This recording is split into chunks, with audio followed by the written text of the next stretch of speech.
Hello, this is Dr. Aeronautics, back on the Northeast Corridor. This is Acela Express 2205, a Sunday morning service, and because I'm recording this in the autumn, the track is going to be in the autumn. Our departure time is 9 o'clock.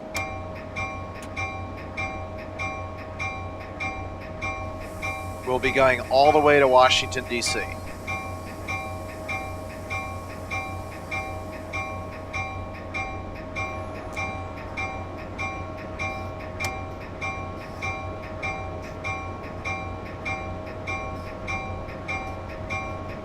Leaving New York City is a little bit faster than leaving Washington, D.C. There's slightly less old trackage to negotiate. It doesn't look like we're going to be going over any significant movable point frogs, so we won't have to reduce speed even further.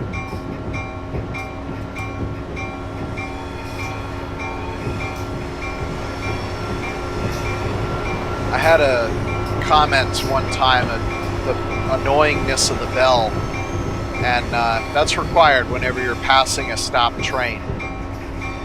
Now, one thing I do want to point out is since last time I focused on the area, I will focus on tearing the simulation apart, because last time we didn't use the New York City to Philadelphia portion. I will say that this little gap here no longer exists. This is completely covered over in modern times. If you have the North Jersey coastline, you'll actually see that it's been correctly remodeled to reflect that new fact.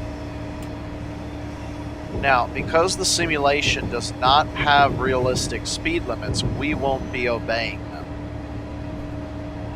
Which makes me happy, because the real speed limits are actually higher than the ones set in the simulator. Which, unlike Microsoft Train Simulator, that's not the case. In Microsoft Train Simulator, you had a 135, and the maximum was actually 125. So we'll be in Railworks Train Simulator from New York City to Philadelphia, and then we'll switch over to OpenRails for Philadelphia to Washington, D.C., which will allow me to continue recording my voice real time, which we were not able to do in the original Northeast Corridor all route. Okay, so this is realistic. We're going to 60 miles an hour, and I'm going to prepare for our first cruising speed, which is adjusting this cruise control version here. I'm going to drop that up to 90. That's once we get out of the tunnel.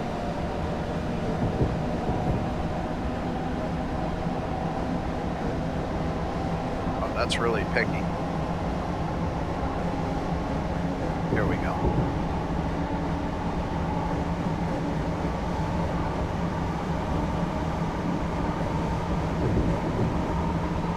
Okay, again, we are underneath the Hudson River right now.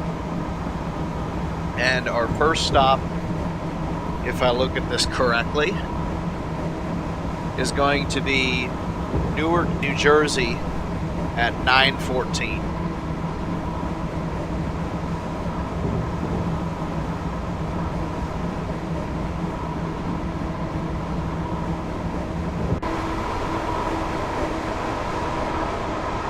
They did a nice job with the interior, but the trip's a bit loud. The real Acela Express is not that loud, even in a tunnel. Okay, we're climbing into New Jersey now. And we're actually going to go under Jersey City before we come up in Bergen.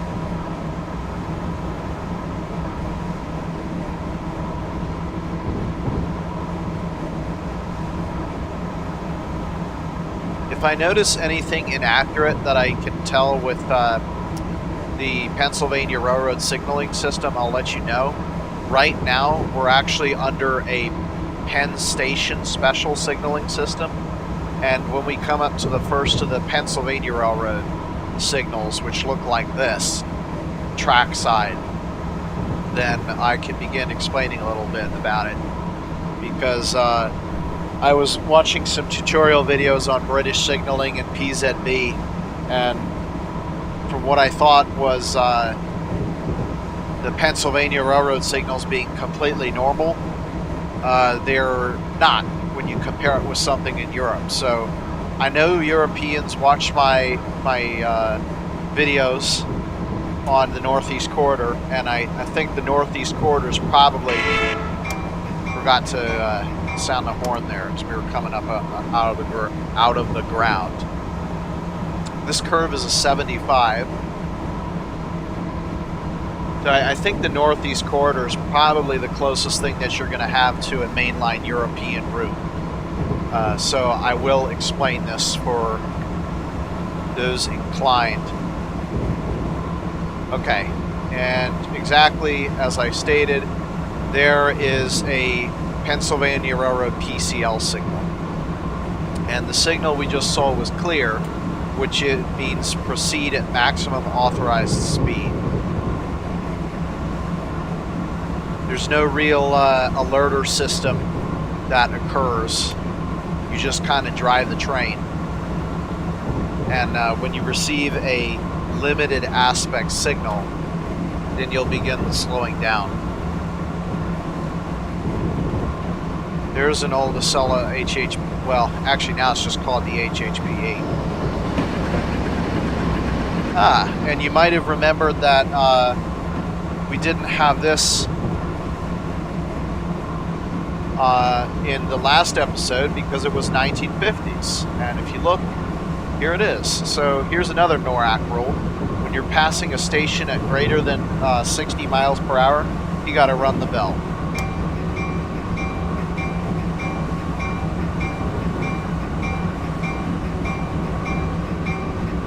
Okay, so that's a single head PCL. That also means clear. The one on the left was a stop.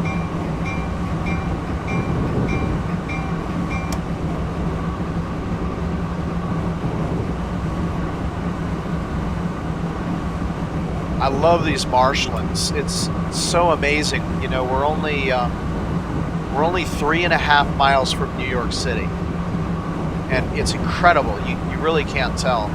So that's clear. That's stop, and that's a 60.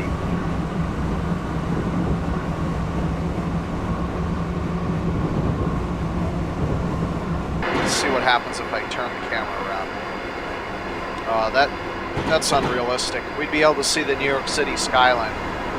I don't know why I can't see it.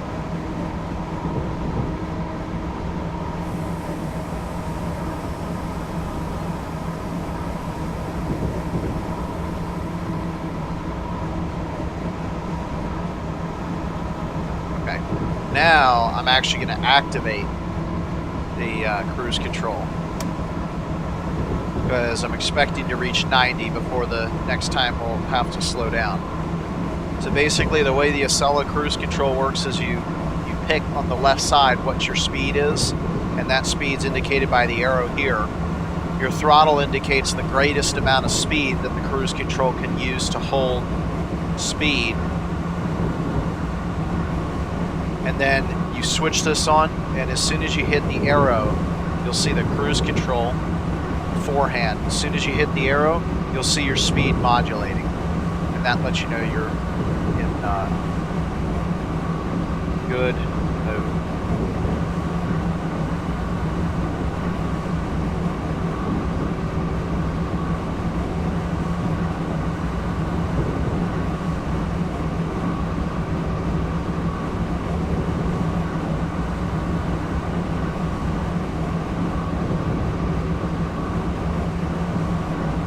Okay, so that track down there is going to be the path, the Port Authority Trans-Hudson. Oop, okay, that is an approach limited.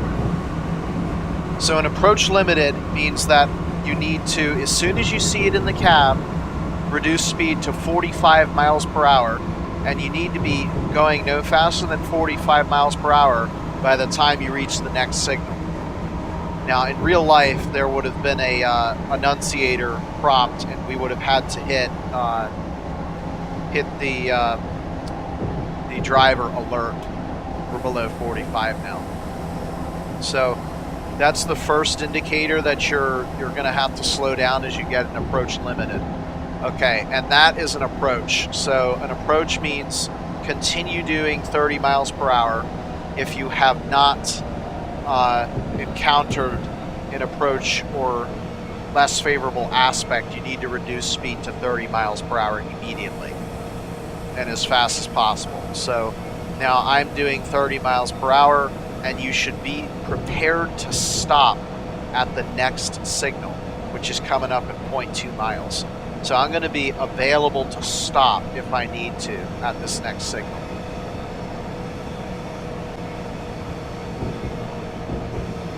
Okay, so you got a stop and a stop, and in the middle you have a red over flashing green. That is limited clear. Basically, that means proceed at limited speed until the rear of the train is clear the interlocking. So what is limited and medium and approach and slow and restricting? What are all these things? So for the Northeast Corridor, you have limited speed. First, you have track speed, which is the speed that is indicated by the trackside speed limit. Then you have limited speed, which will always be 45 miles per hour. Then you have medium speed, which is 30 miles per hour. There is no such thing as slow speed on the Northeast Corridor. The next lower thing that you have, okay, there's a 35 coming up here. The next lowest thing that you have is restricting speed, which is 20. Unless you're in the South Corridor, which is where we are, then it's 15. By the way, that's, again, the Port Authority Trans-Hudson coming down there.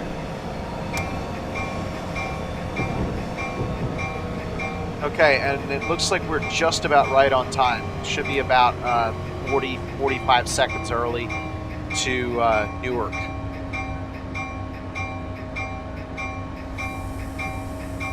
I'm going to deactivate cruise control before I make a stop at a station.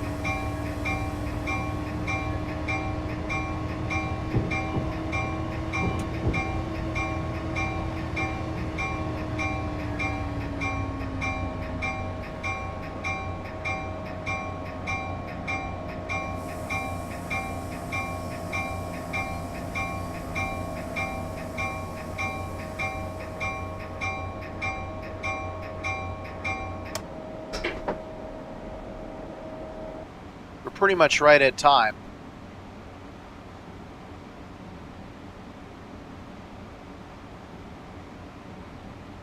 Our next station is going to be Metropark at 9:29.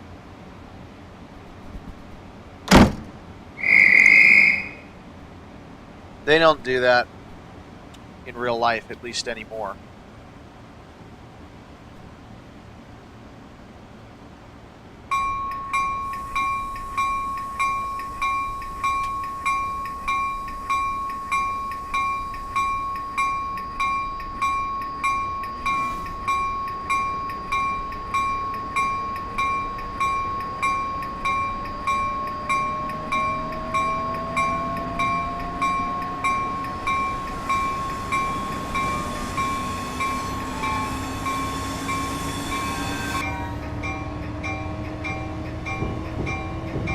Okay, and now that's a clear, which means we're, number one, we're clear of the interlocking. So this clear basically means we can continue at track speed, which is 35 miles per hour.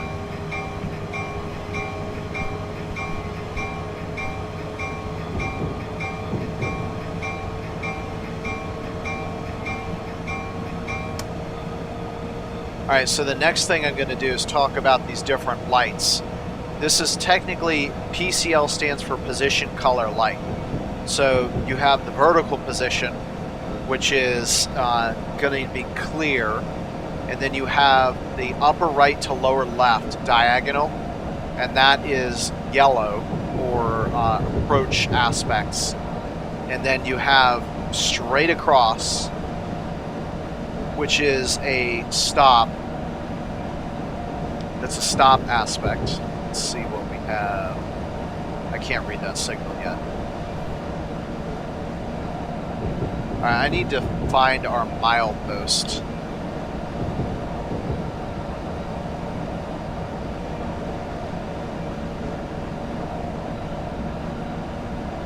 No mileposts? Well, that's going to be a significant problem. I can't see any mileposts. That's going to be an enormous problem.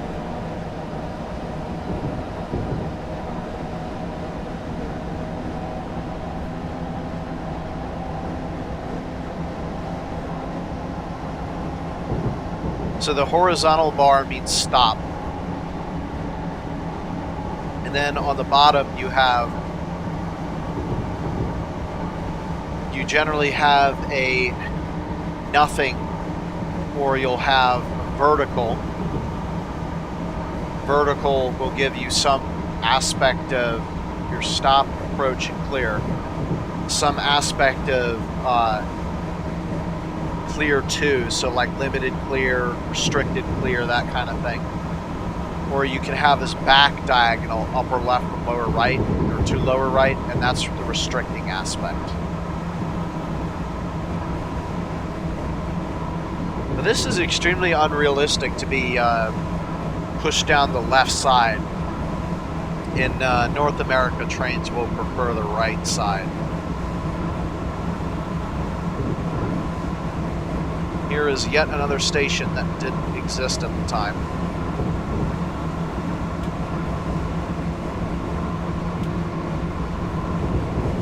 As our last episode. I hope we get pushed to the middle line, because if we don't, we're going to be stuck with lower speed limits the whole way. And unfortunately, because this is a quick drive, quick drive, I don't have any. Okay, we just went under a approach limited.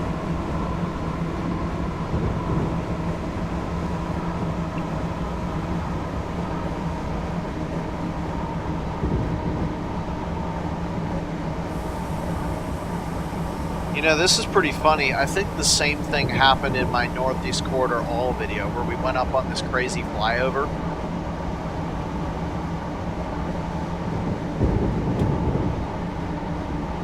I'm gonna let gravity take care of the rest of that for me.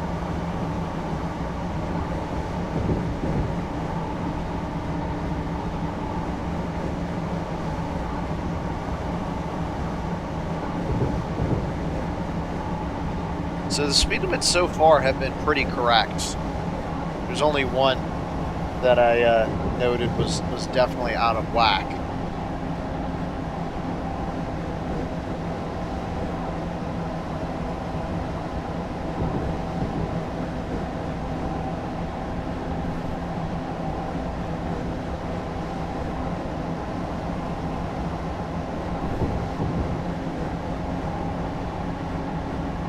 It's okay to let our speed build, because the approach limited does not apply until we go under the next signal.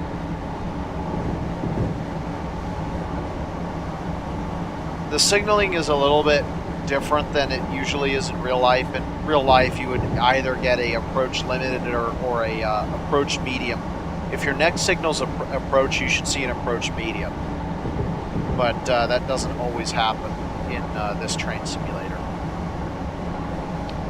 Okay, we're under 45. Let's see what we got now. Okay, so that's an advanced approach.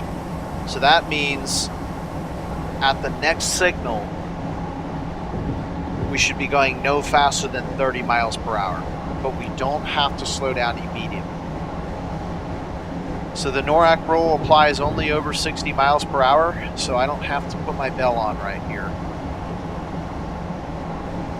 Now, as much annoying as it should be only being able to go 45 miles an hour, it's not a big problem for this, because we're approaching the Elizabeth S curve. So the speed limit is 55 anyway.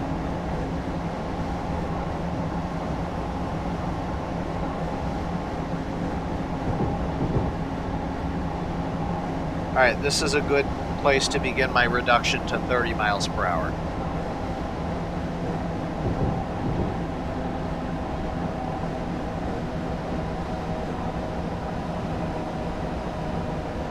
Okay, and that's approach, which means I need to hold 30 miles per hour and be prepared to stop at the next signal. And this one is going to really bite us because to go basically an entire mile at 30 miles an hour. So one note, this is a good opportunity for me to talk about the cab signaling too. If the signal aspect were to change on the cab signal, you always govern the movement of the train based on what the cab signal indicates. So even though that said, be prepared to stop at the next signal, if this clears me, that no longer applies, and I can just go for it.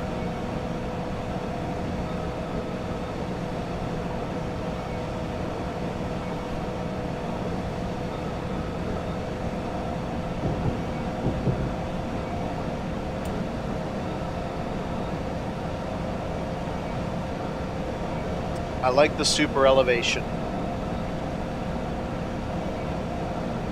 So as I mentioned the last episode, this, or the major episode, the one all the way to Boston, this Elizabeth S curve is one of the chokeholds of the Northeast corridor because it slows all trains down to 55. Now we're going through it a lot slower than what the speed limit is. So it's not this much of a chokehold normally.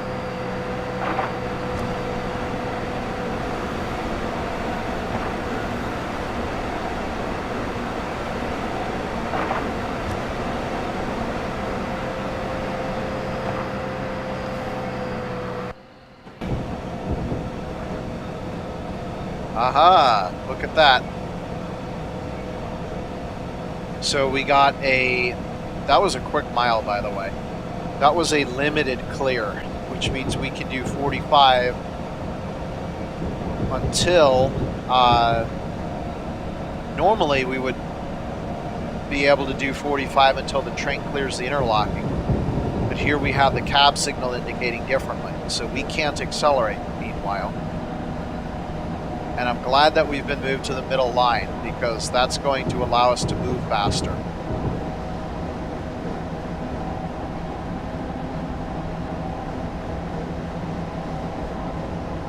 Yeah, in real life, we shouldn't get an approach if the final speed is going to indicate 45.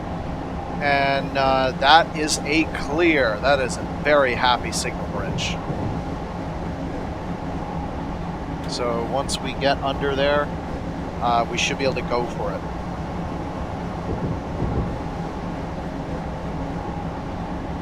Okay, speed limit is actually 125, not 110.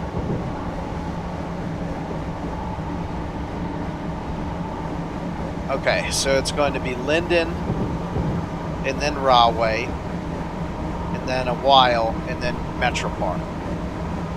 I'm really irritated that I can't find any mileposts.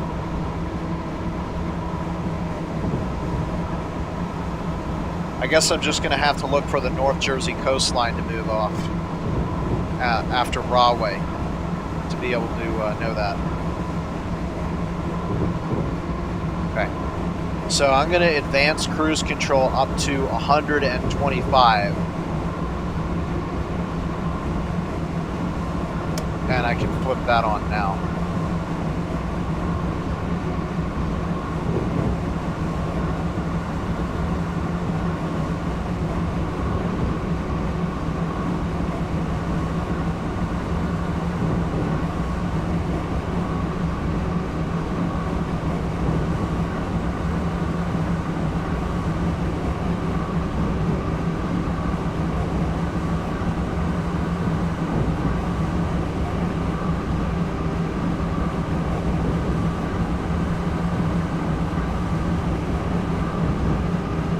Okay, at Rahway, we're going to go back to 110.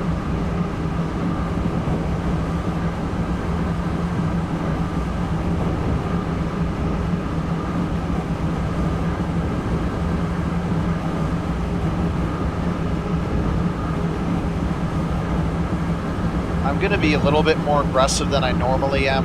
Oh, man. Got another approach limited.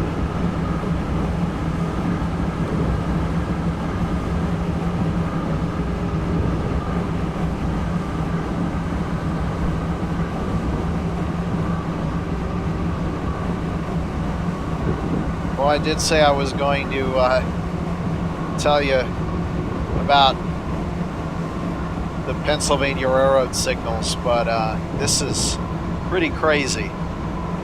You guys should be experts by the end of this. All right, that's an approach, which means we need to slow down as quick as we can.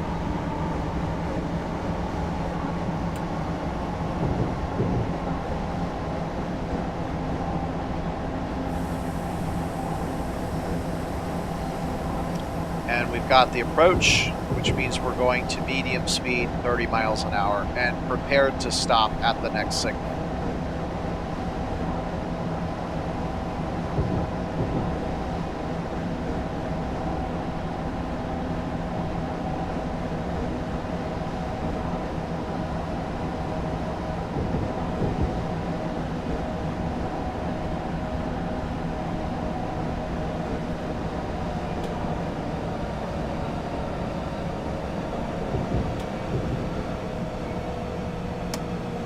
Flip cruise control off. I don't like it when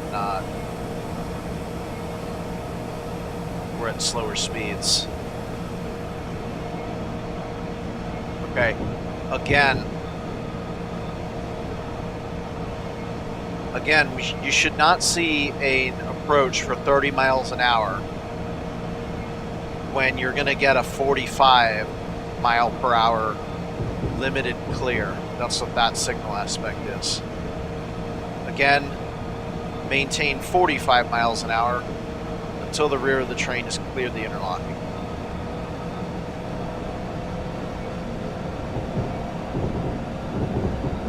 Wow, that would definitely not be a 45. That's got to be simulated incorrectly. That would not be a 45. That'd be a 30 at least.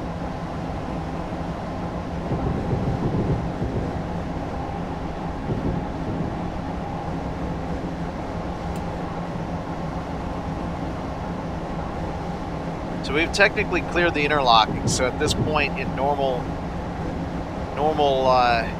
indications, we would be able to just go straight to track speed. But it's a little bit of an issue there. All right, so that's the North Jersey coastline going off right there.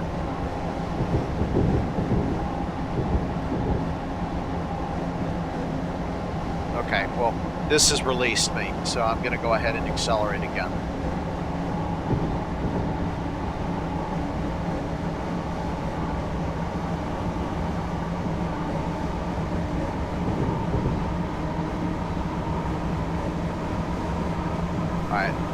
We should be getting pretty close to Metropark.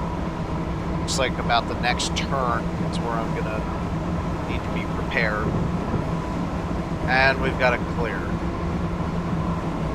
So normally this doesn't happen with Acela, where you stop in the middle of the track. In fact, you probably can't, because I think Metropark is a high-level platform, but there's nothing that I can do unless I create my own scenario, which I really don't have time for. So for this one time, Acela will board from the middle platform.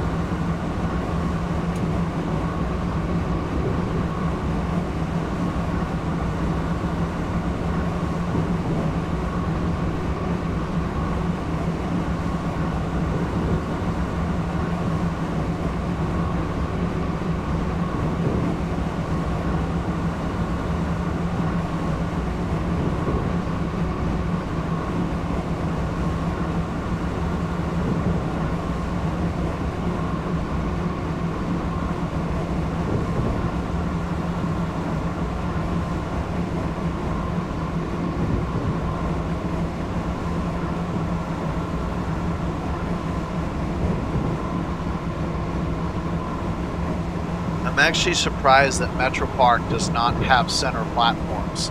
That's what this interlocking is for, is to move the trains over.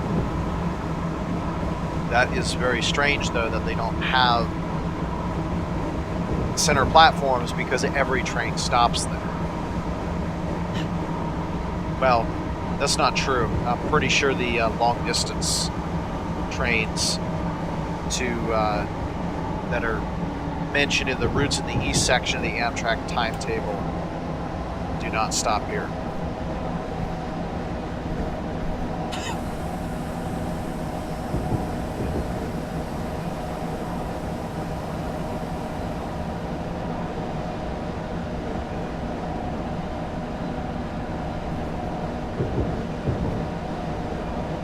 We're not doing too bad. We're probably only going to be about 3 minutes late.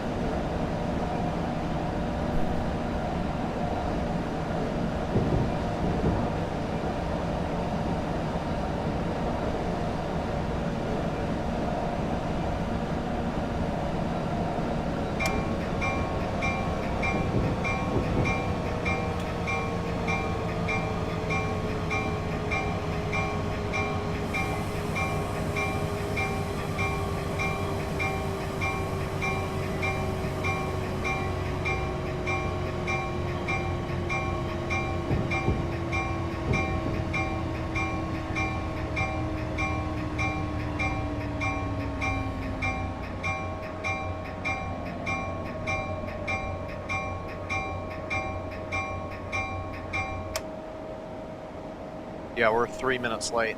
And the load-unload function's not even working. Because, yeah, Metropark is a high-level platform, which is not going to work for boarding and unboarding. If we wanted to make this a little bit more realistic, we could.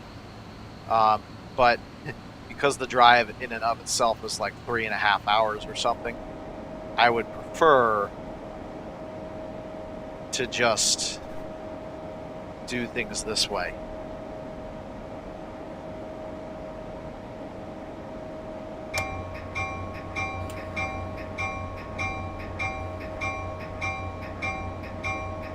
Okay, we have a clear signal and we're on the center track, which means we can go straight to track speed.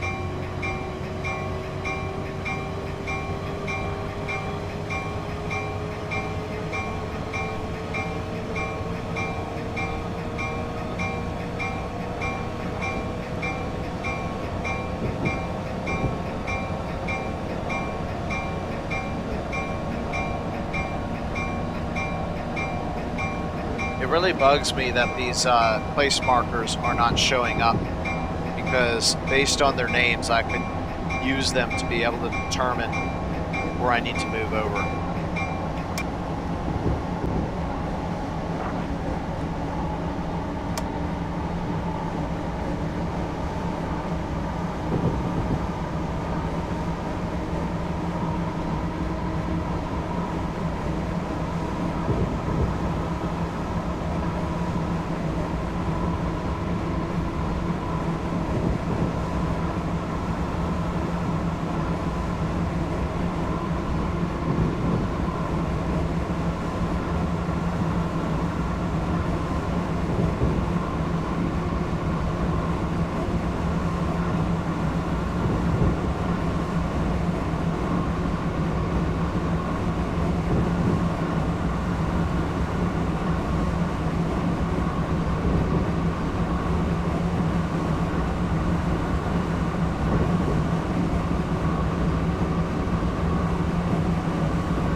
clear signal.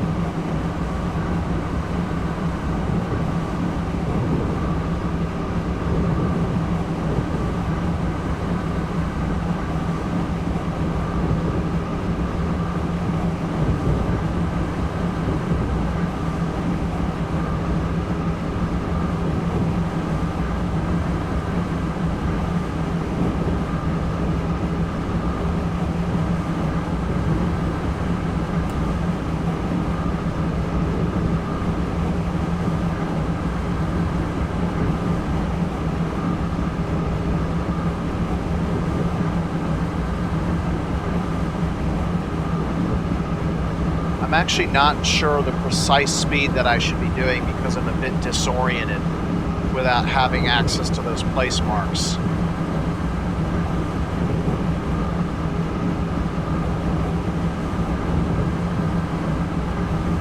Okay, clear again. Good.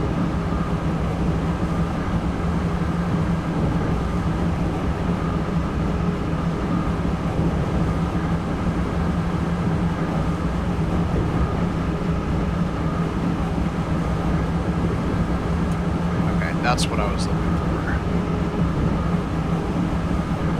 for. So that 120 is not 120, it's actually 125.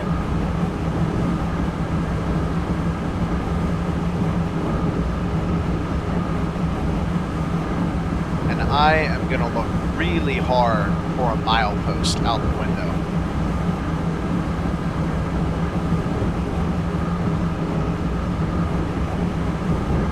Because in real life, I mean, this is how people navigate. So if I can't even see my mileposts, then I can't navigate as an engineer. And that's how they do it in the real world.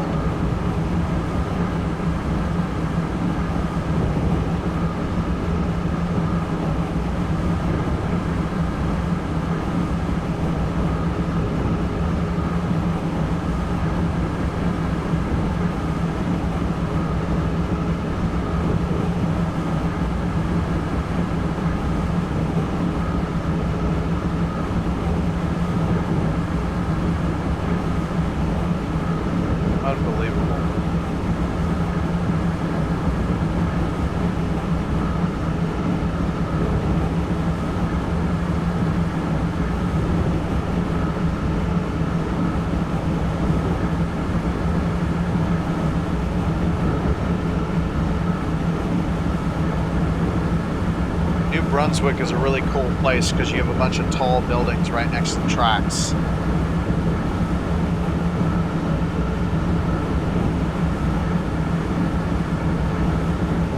Okay, now we're going to look to make sure that the off modulation begins as we come into the speed that we have our cruise control set at, and there it is. We have a clear signal again.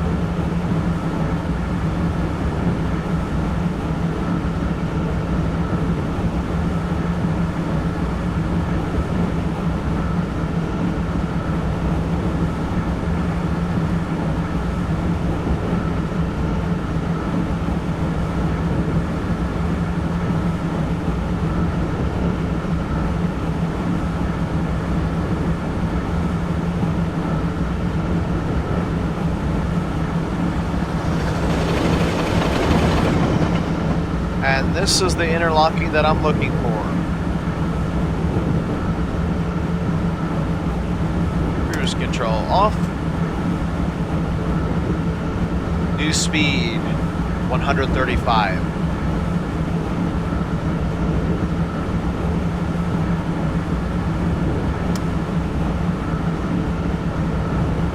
Which is the maximum speed that you can do on the Pennsylvania Railroad infrastructure.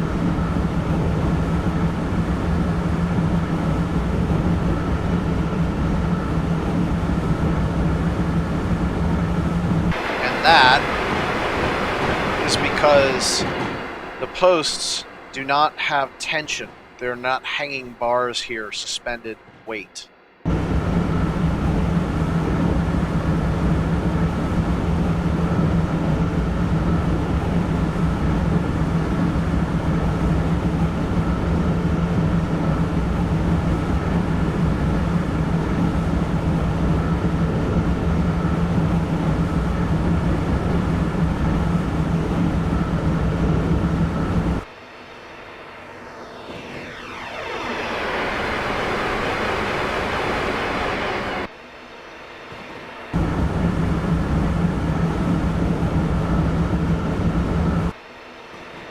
Why does this look really slow for some reason?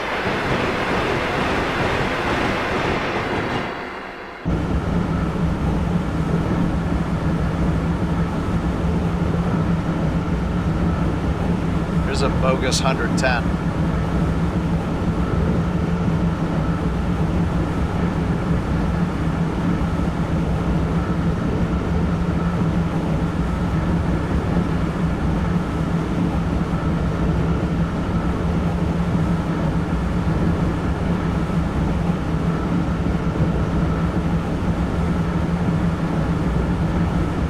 Try and notch this up one more because we are late. I want to try and get a little bit faster.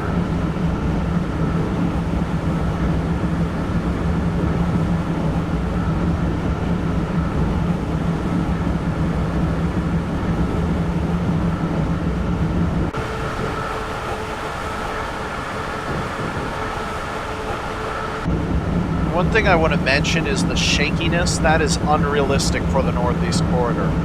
Northeast Corridor is usually extremely smooth until you go over a interlocking. When you start going over the tracks, that's where you get the train rocking that you're seeing now, and you'll hear the rails as you go over them. You know, but once you clear them, that's it. It's smooth as glass. Personally, I think it's one of the smoothest experiences that I've ever been in a vehicle. It's smoother than flying. Even in the smoothest of air in the middle of winter at 40,000 feet.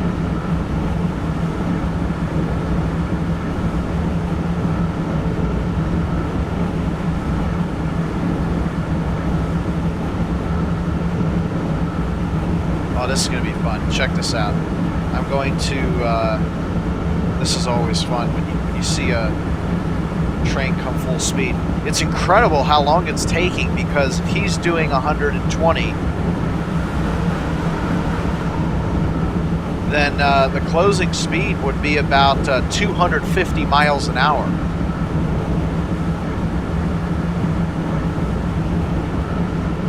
All right, I'm going to have to do some math here and concentrate to figure out exactly where my slowdown point is.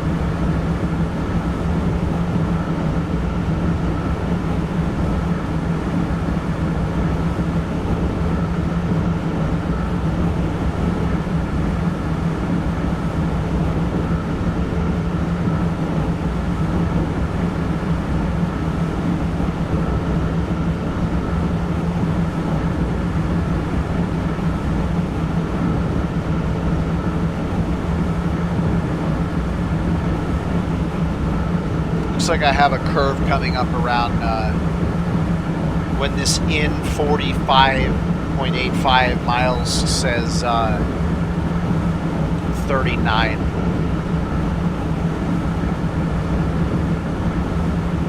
And 35 is where I'm going to have to begin slowing.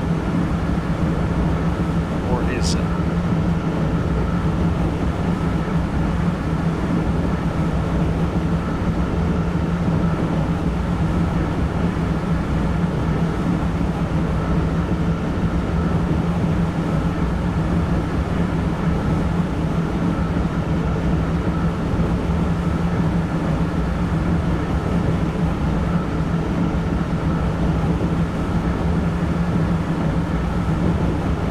Be able to tell. We can continue at this speed until we are about a mile from Trenton, which is where I'll see an indication.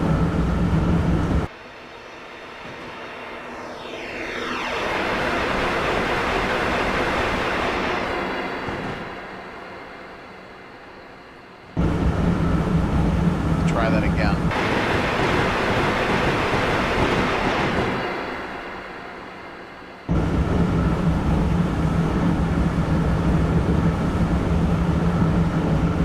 Clear again.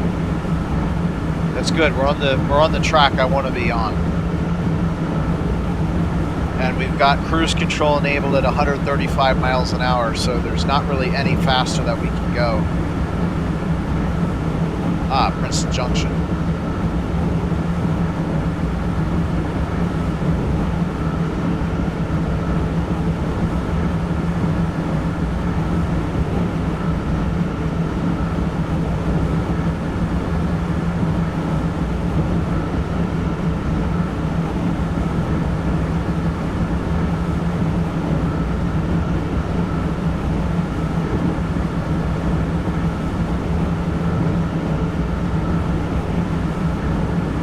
going to get the map out and just confirm what I think.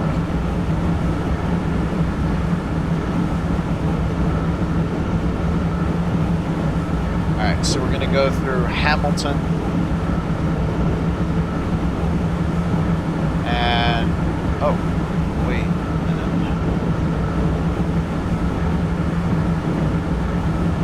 Well, I guess my math is off then. We're going to have to begin slowing down at Hamilton. So much for that. Again, you know, mileposts, you gotta have them, for goodness sake.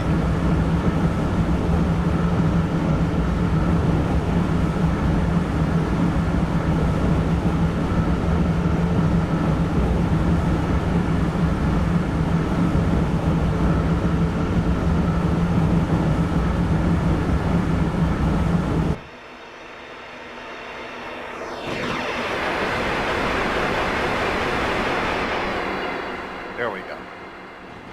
Much nicer.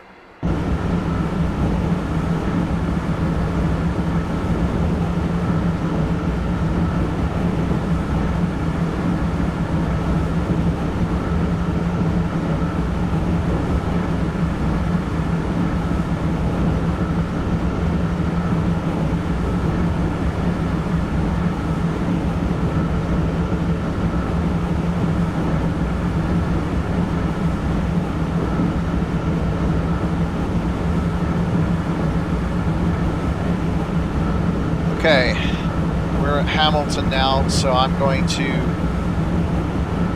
notch off, turn the cruise control off. I'm going to back this down to 110 and begin braking for Trenton.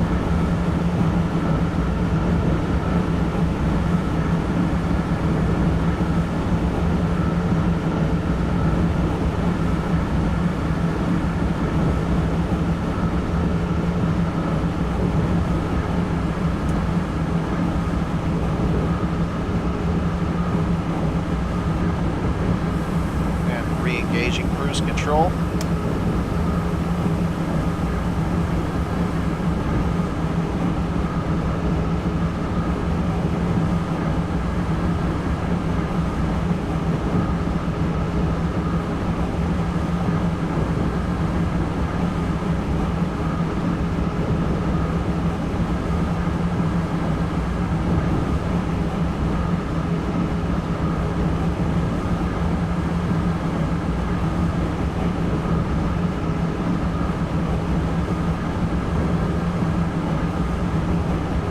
So this says the fast line, and though that's a more descriptive name of what it is, it's simply Trenton Track 2.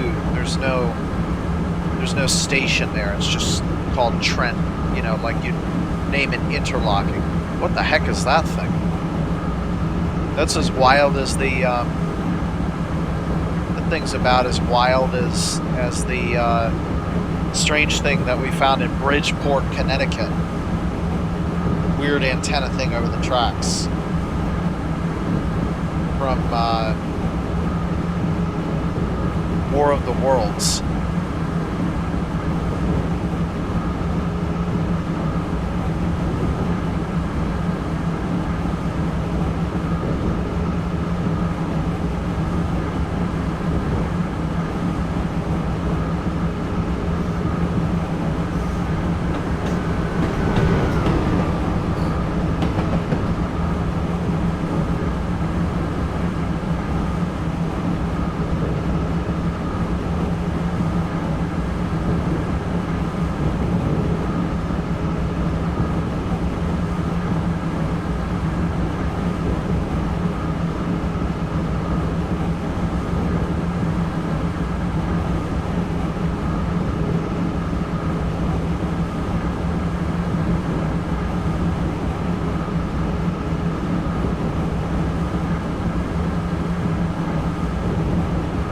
Delaware River, we are now entering Pennsylvania.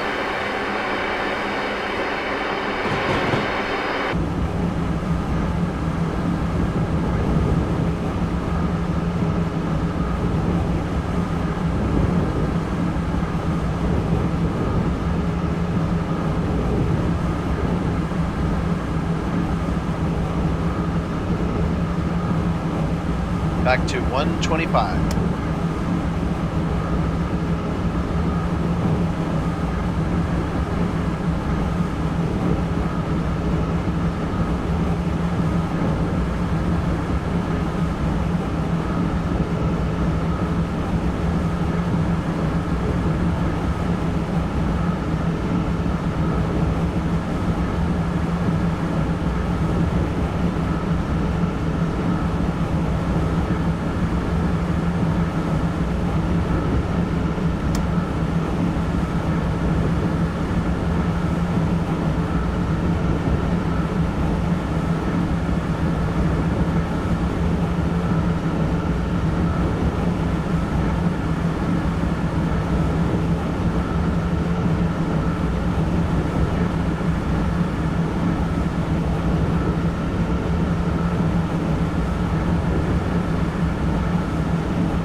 To be careful with the cruise control, because if I set cruise control to 140, the train will do 140 even though the speed limit is 110, as you can see.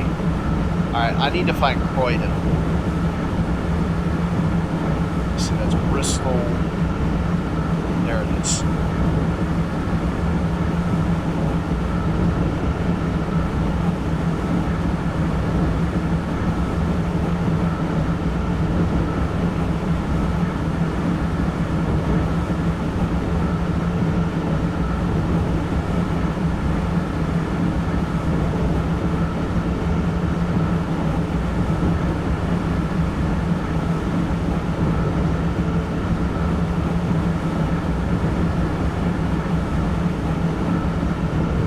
This is Levittown, Pennsylvania. We'll actually be passing through 2 Levittowns in this. In this, we'll be going through Levittown, Pennsylvania, and we'll be going through Bowie, Maryland, both designed by Levitt and Sons.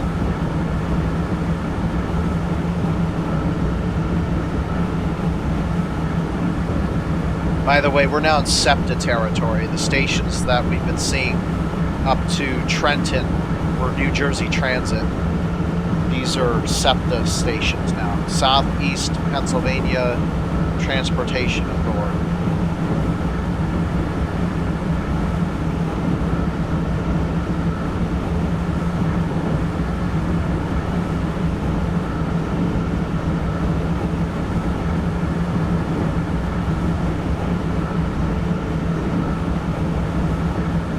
I think, honestly, the map is probably my best bet for telling where I'm at, because I am able to tell the turns. I mean, the turns are generally what controls your speed limit. So just look for the sharpest turn.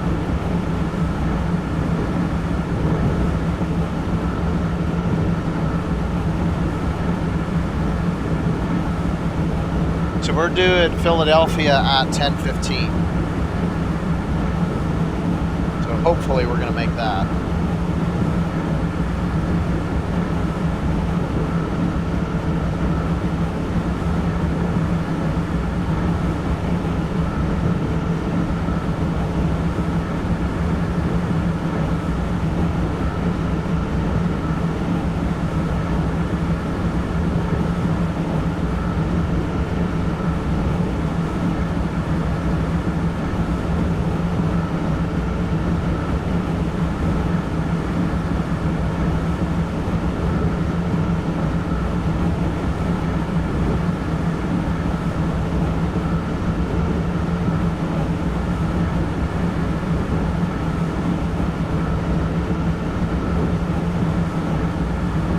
Funny, that signal bridge just south of Metropark, where they were all green across the top, that really was a good omen.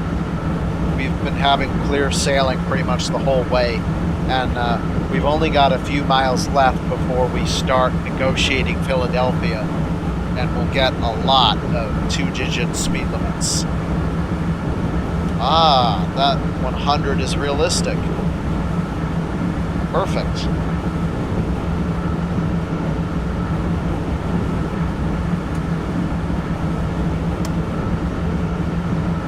I always love it when that happens, because then I don't need to think about it as hard. Perhaps one thing I should do is try and fix this and then showcase it fixed and say this is what it was supposed to look like. But I seriously doubt that I have enough time. If I'm complaining about creating scenarios, there's no way I'm going to have enough time.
Another realistic 100.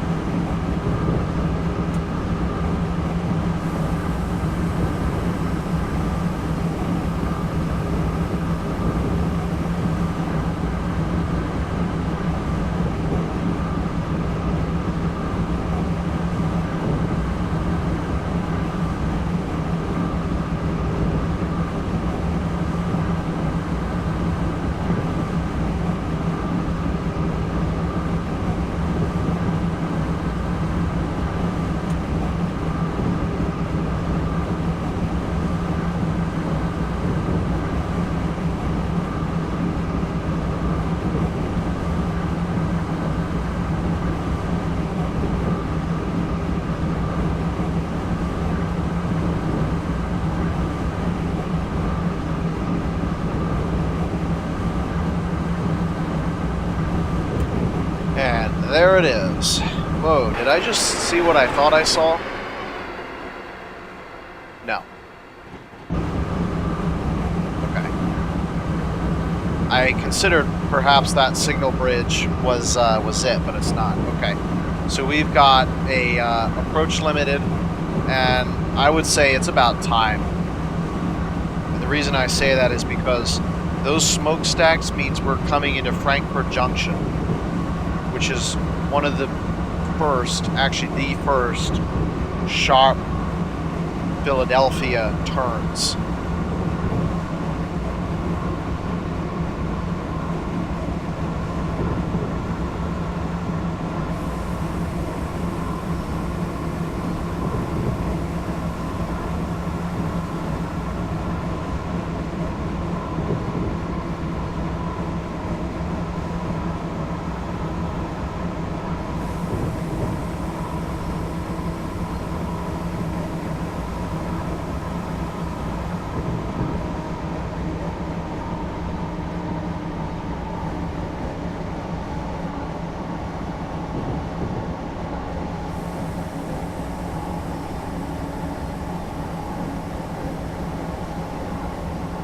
Okay, that is something realistic.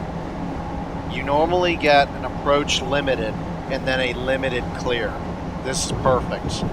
So now we just simply hold limited speed until the rear of the train's clear the interlocking, and then we go again.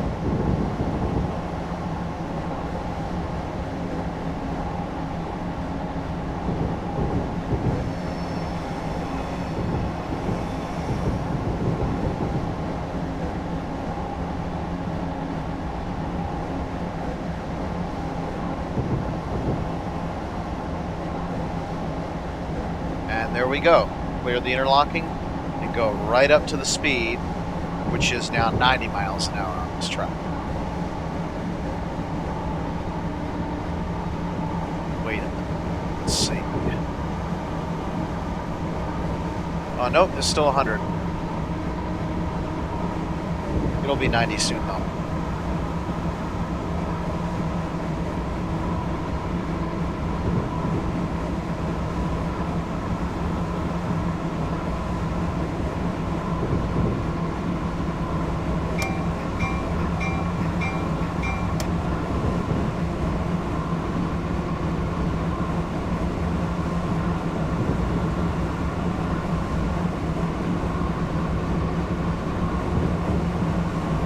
See, normally you would get this thing changing to clear, because if this was active by the red dot there, then and we didn't pay attention to it, we'd kind of run ourselves into trouble. Well, now it is active, apparently. It's red. Let's take a look, see what's going on. It's still clear. Yeah, the signaling's a little bit jacked up, unfortunately. It's kind of sad because they did a nice job, but it falls just a little bit short of where it needs to be.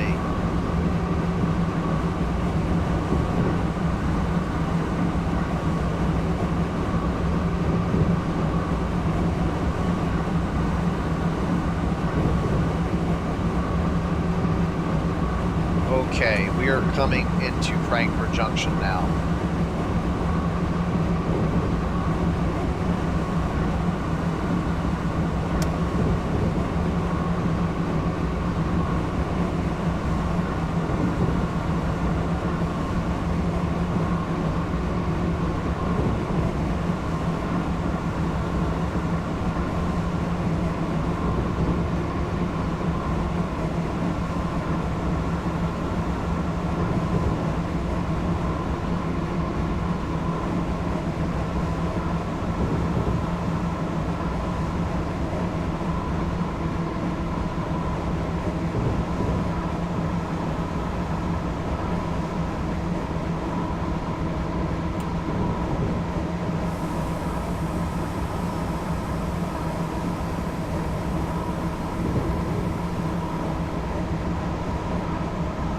So this one's a 60. The 50 actually takes place on the next curve, which is actually where Frankfort Junction is.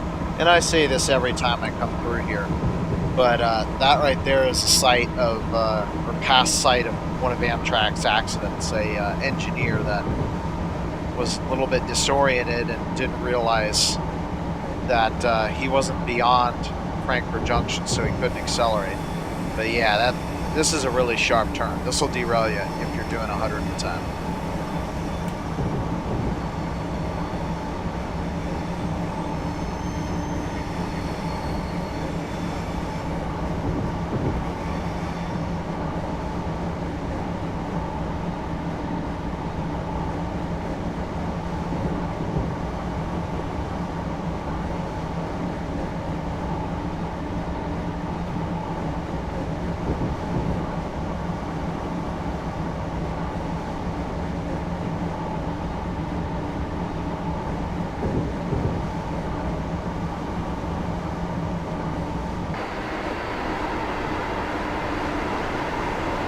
Probably one of SEPTA's lines. 90, huh? Not on this track. 70.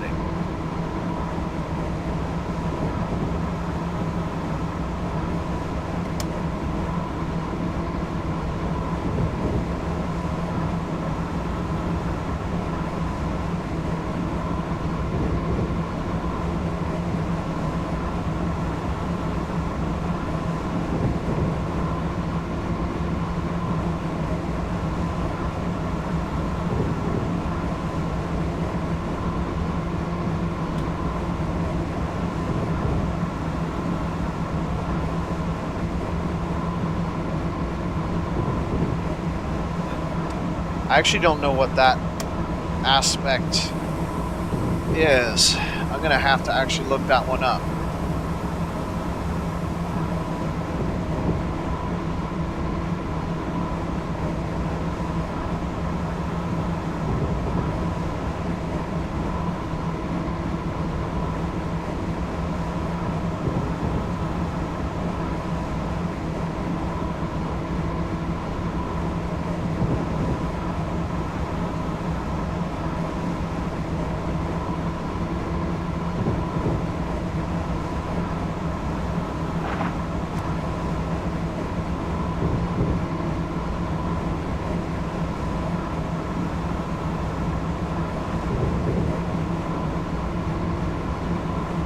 Okay, so that is cab speed,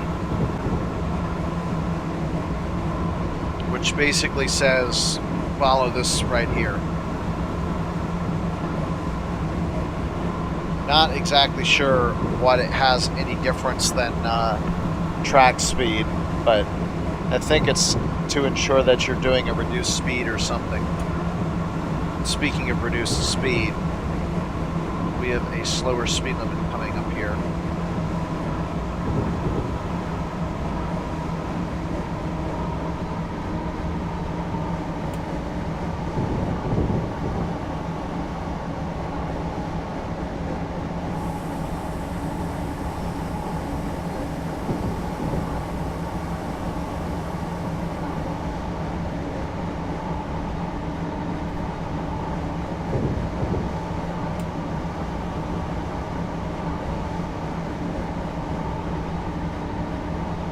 Alright, we have got a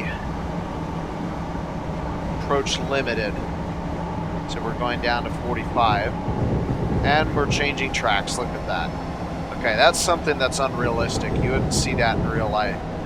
You get advanced warning before you have to slow down, but I guess the game just assumes that since you only have 5 to go, it's not a problem, but that's not true. Wouldn't do that in real life.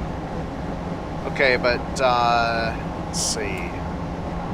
We've cleared the interlocking, but we didn't receive a clear. So guess what? We're going to have to maintain this cab speed here, which doesn't surprise me anyway, because we're approaching zoo interlocking. If you want to know about zoo, basically imagine something that was designed for a different reason than it currently exists for. And that tells you everything. Oh yeah, 200 years ago. And that tells you everything you need to know about zoo.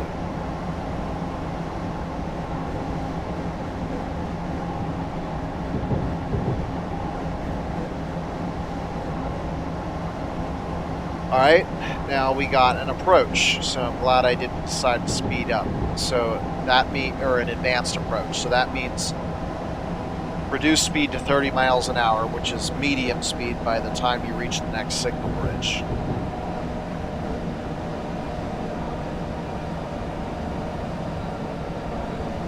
And yeah, it's normal for trains to go this slow through here. This isn't something, you know, strange like we had in through Elizabeth. This is pretty normal.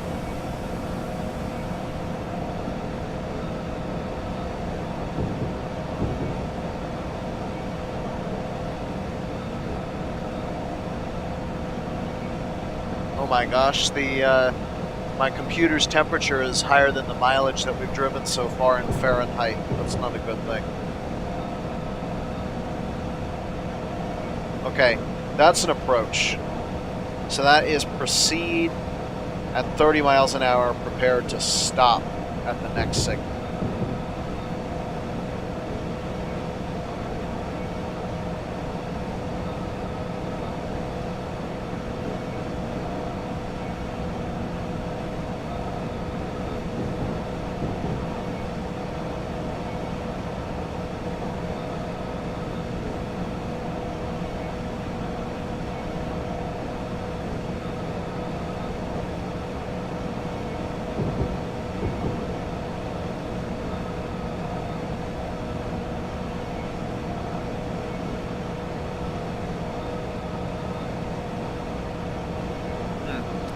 we have got a limited clear again with the unrealistic signaling.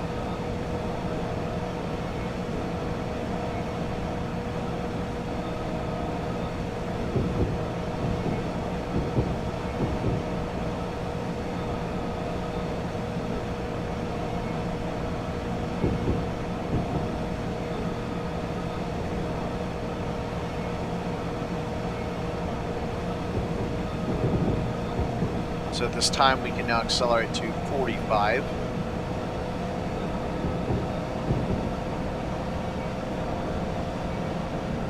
For the time being.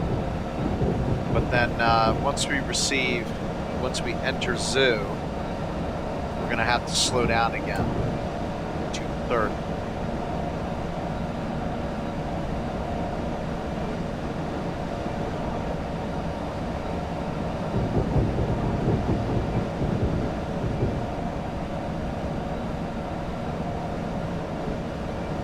I believe this bridge is the Schuylkill River Bridge, but I'm not 100% sure of that. Alright, we have got an approach medium, but guess what? Speed limit's going down to 30. So we're going to actually have to do the track speed over the signal speed.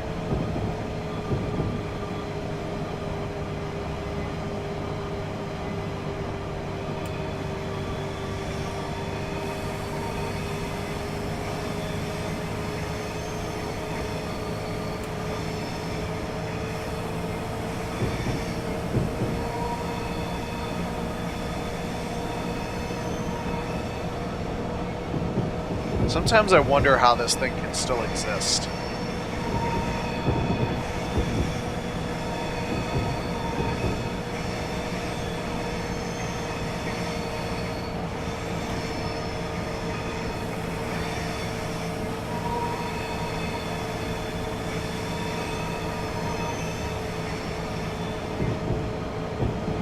Let's see, 10:15. I think we're late. Yeah, we're due at Philadelphia now. That doesn't surprise me at all. We're a little bit late.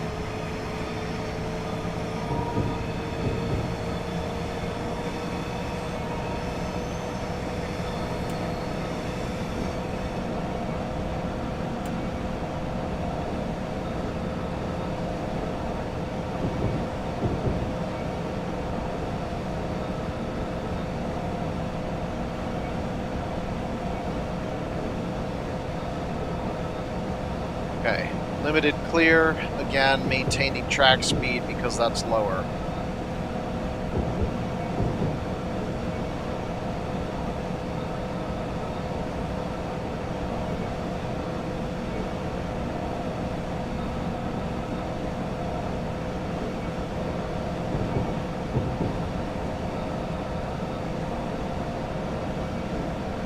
There's a nice view of the skyline of Philadelphia.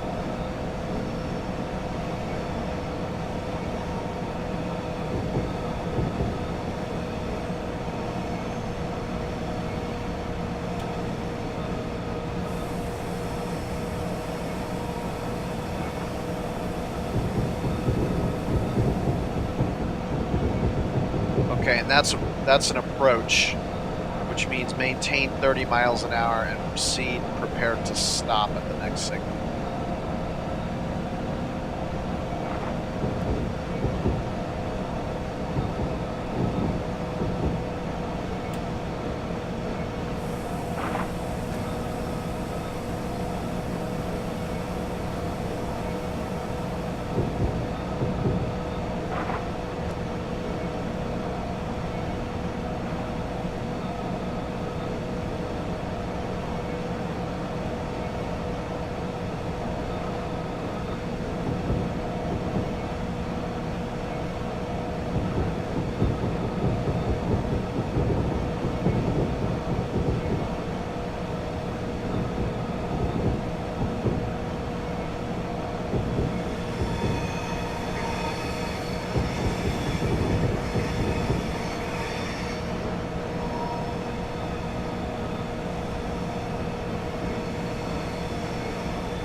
Doesn't matter anyway that the signal indicates approach because we are stopping at the station anyway.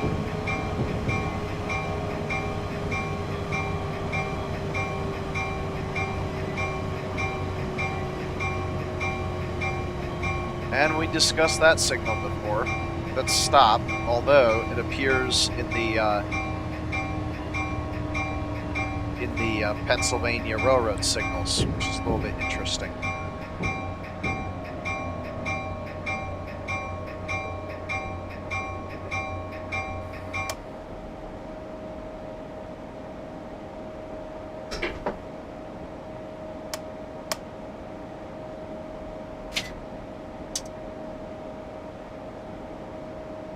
That's a restricting aspect, by the way. Okay, we'll pick up here in OpenRails. Hey, Dovetail Games, I have an idea for your next route.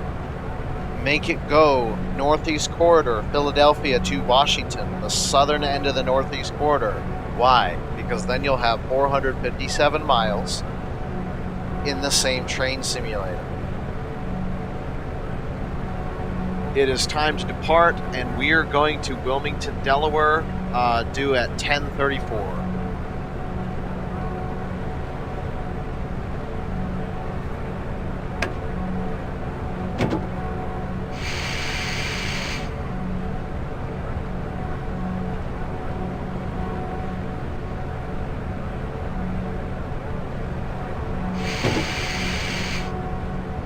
Everybody remember my annoying bell?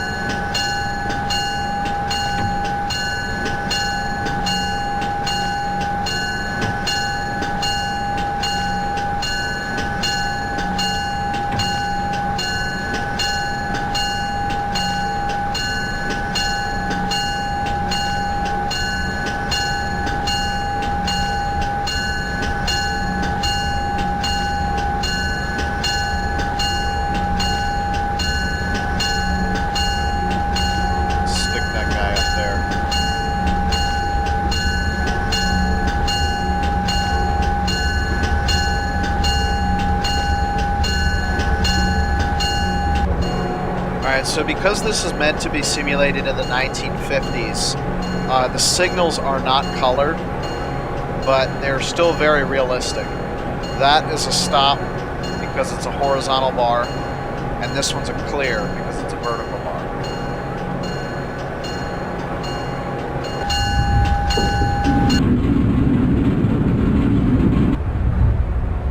So flashing yellow bar is an advanced approach. So I'm just going to accelerate to 30 and then quit my acceleration when I reach that point.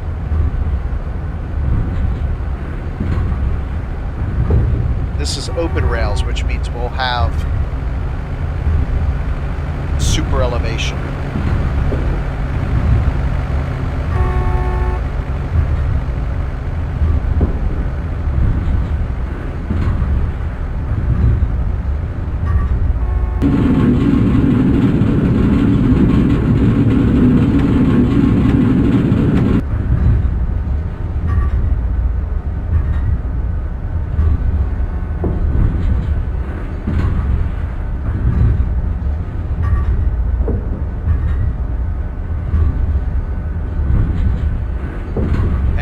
Got a limited clear here.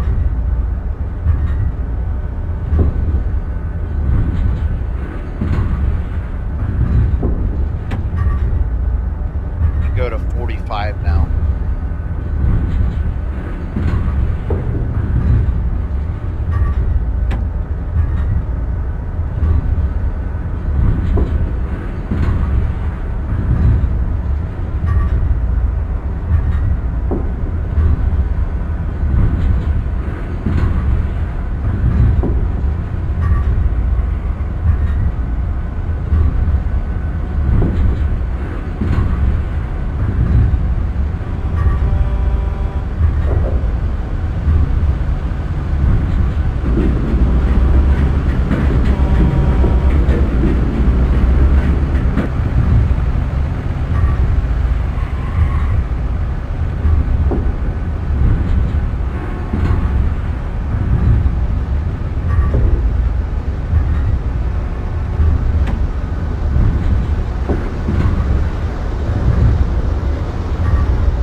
again, this was simulated as it appeared in the 1950s, so there's going to be a lot more differences.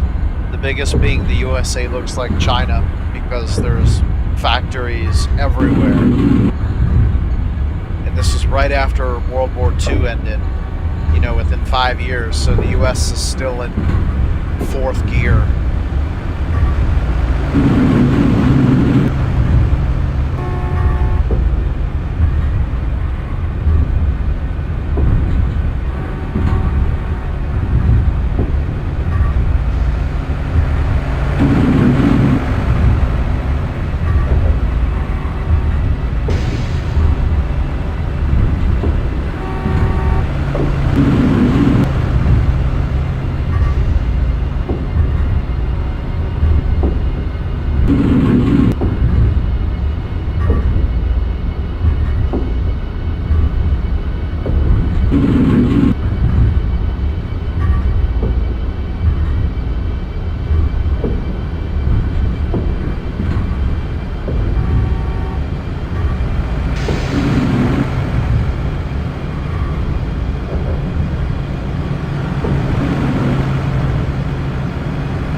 One thing that I don't like about OpenRails is the exterior sounds coming from the train, which is pretty unrealistic. Unless you're driving a steam train.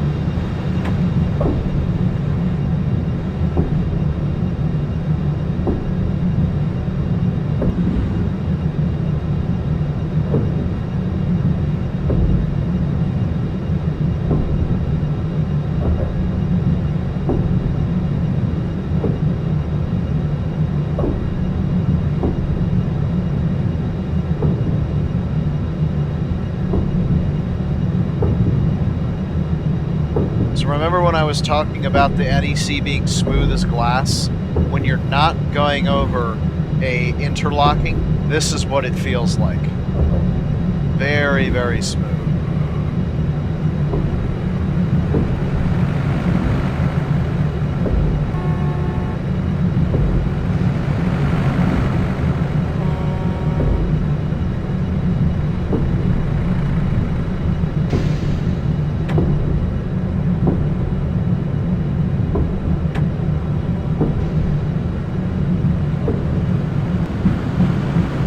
Still clear, surrounded by advanced approaches.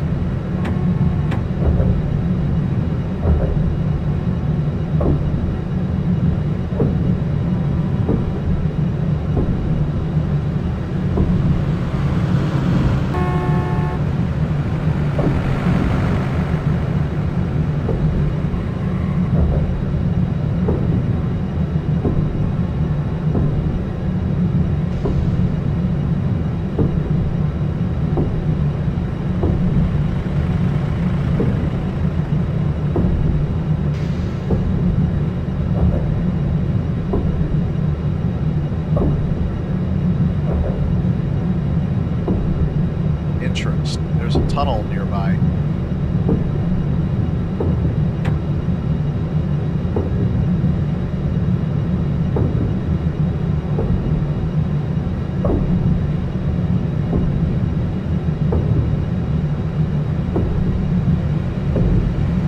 I'm only turning the markers on when necessary because honestly it's beautiful without them on. Kind of ruins the beauty. Okay, I found what I was looking for now, so I don't have to put it on a broken bit. Let's see. Find out where this thing is. There's a tunnel up that way.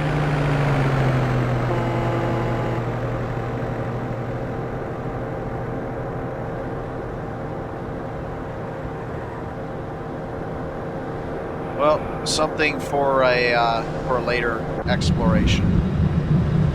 Okay, so we're going down to 90.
limits. Did notice we have a approach limited coming up.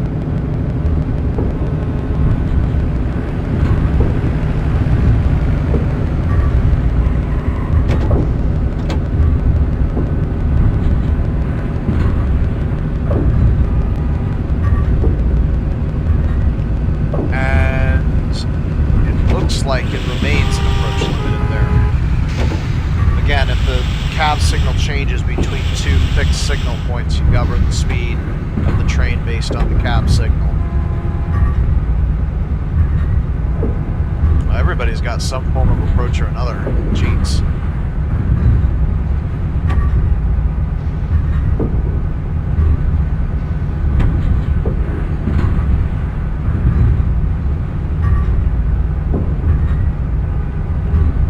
Approaches with single dots under them are also the approach aspect.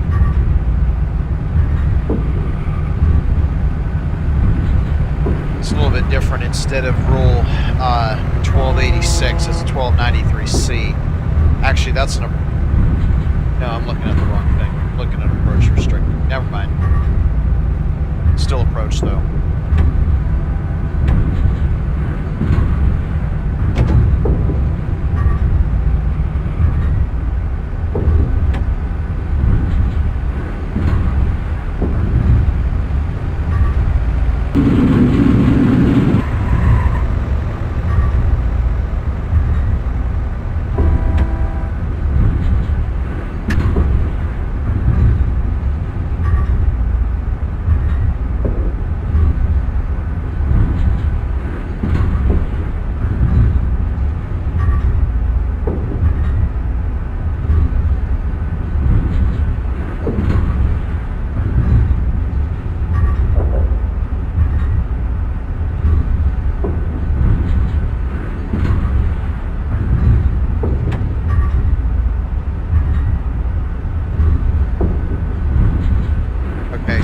We've got a limited clear.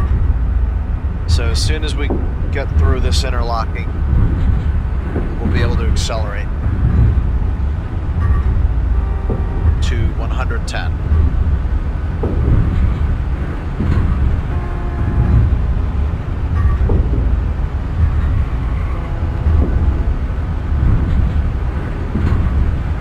Also, we're going through the town of Marcus Hook now, which means that we are entering Delaware. And we should have a good view of the Delaware River right there, which is now tidal at this point.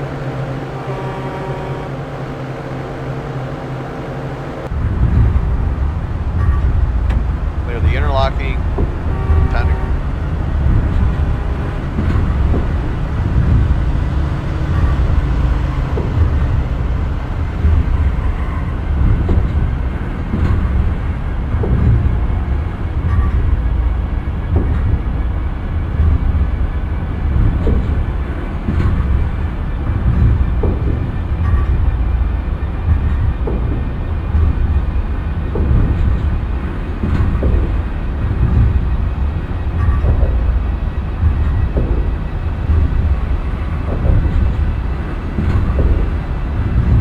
we'll get the high speed over Bell interlocking instead of the unrealistic one, but we've got another approach limited.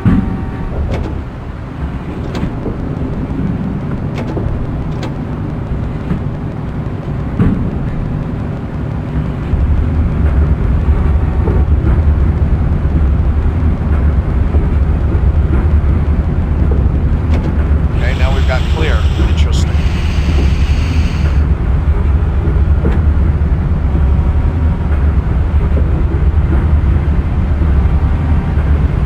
Aggressive now because the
Coming into Wilmington, sounding the horn. Well, technically the bell, but because I can't lock the bell down, I have to run the horn.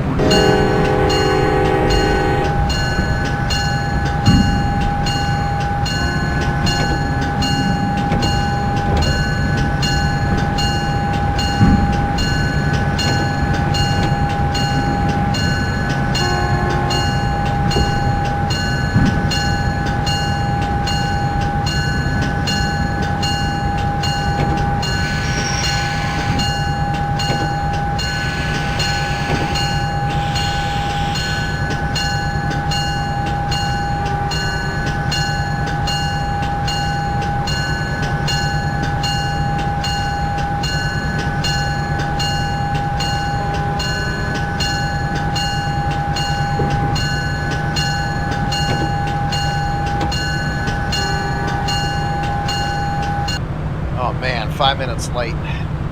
We're gonna have quite a long distance to make up on our way to Baltimore. But it is somewhat like 5 full minutes, so that should be possible.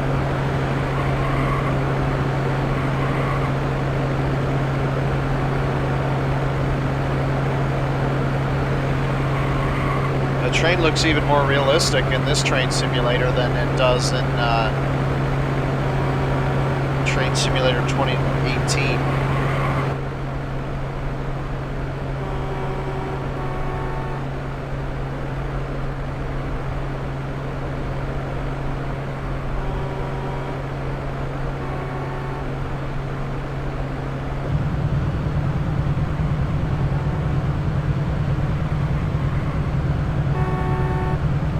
Okay, we're due in Baltimore at 11:20.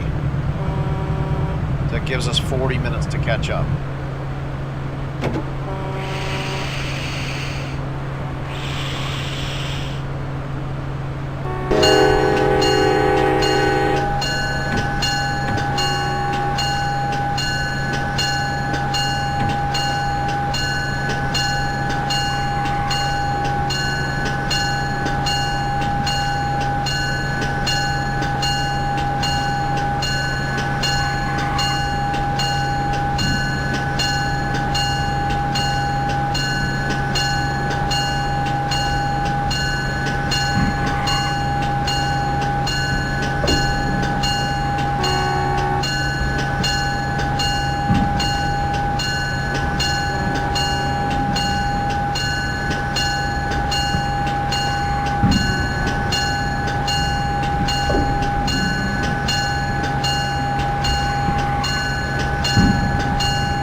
Buildings down there is Delmarva Meats, which is a great place to get imported meat, very high quality.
rate's as high as the speed limit.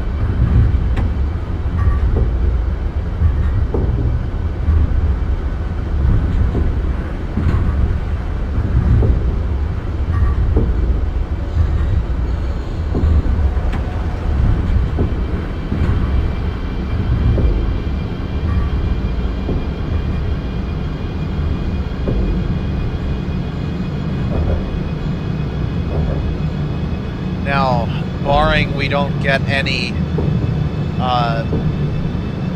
approach limiteds, we should have the highest speed section of our entire journey beginning right now and should be uninterrupted until we're in the state of Maryland.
I love this. Very scenic. Love the PRR catenary cruising at over 2 miles a minute.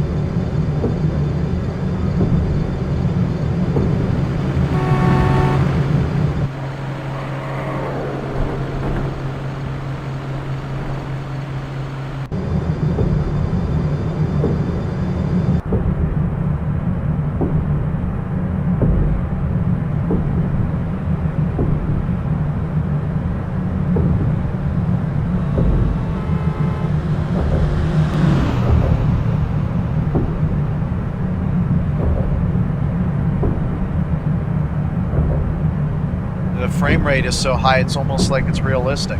I'm getting 258 frames per second, but you can't see that because I'm pretty sure I can only record up to 60.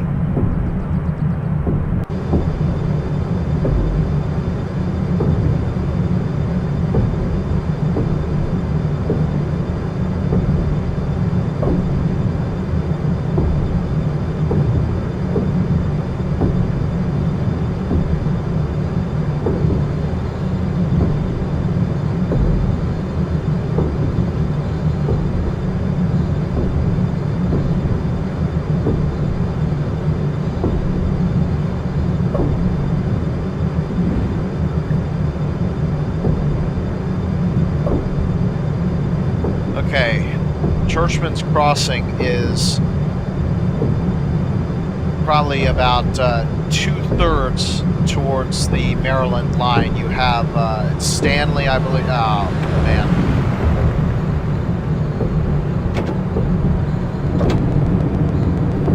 It's like Stanley or Stephen or something like that, and then you have Churchman's Crossing, and then you have Newark, Delaware, and it looks like we're braking for Newark, and I'm not exactly sure why.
limited apparently, followed by probably a, I think the speeds are set wrong. 35 is not any particular speed. You have, besides track, you have 45, which is limited, and you have 30, which is slow. So that is a little bit interesting.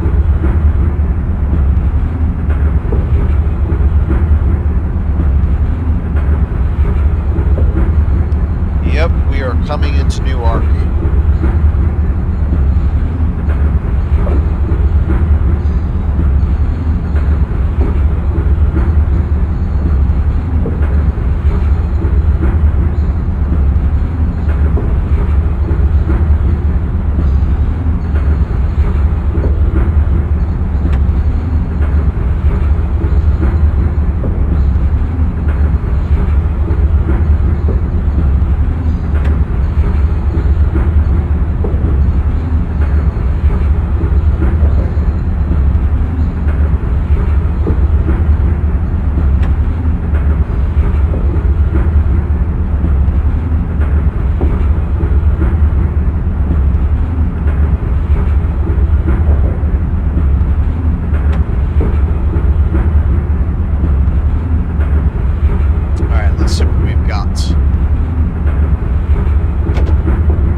Happened to be the lower of the two. That got me.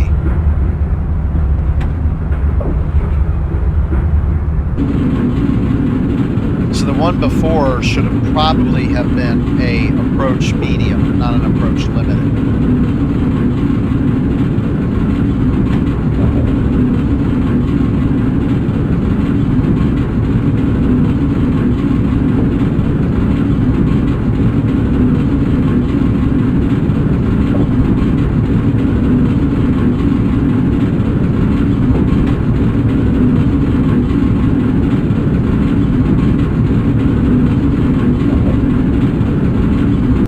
Pretend it was a slow train. Anyhow, this is Newark, Delaware, a college town in the westernmost town in Delaware before we cross the Maryland state line. This is also the last SEPTA stop. After Newark, there will be a gap in commuter rail service. There is now no commuter rail service from here until Perryville, where we pick up the BARC train, Maryland Area Rail Commuter.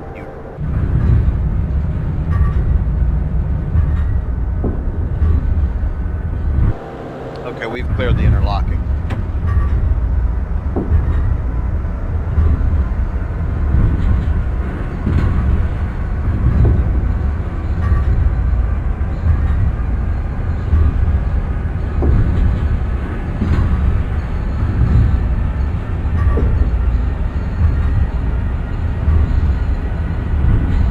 Fun fact, the nickname for the Acela was the Fast Pig because its designers, Bombardier, based it largely on TGV technology, except they were told to make it twice as heavy because, you know, America and freight trains and all that. So, yes, it is the Fast Pig for its weight and speed.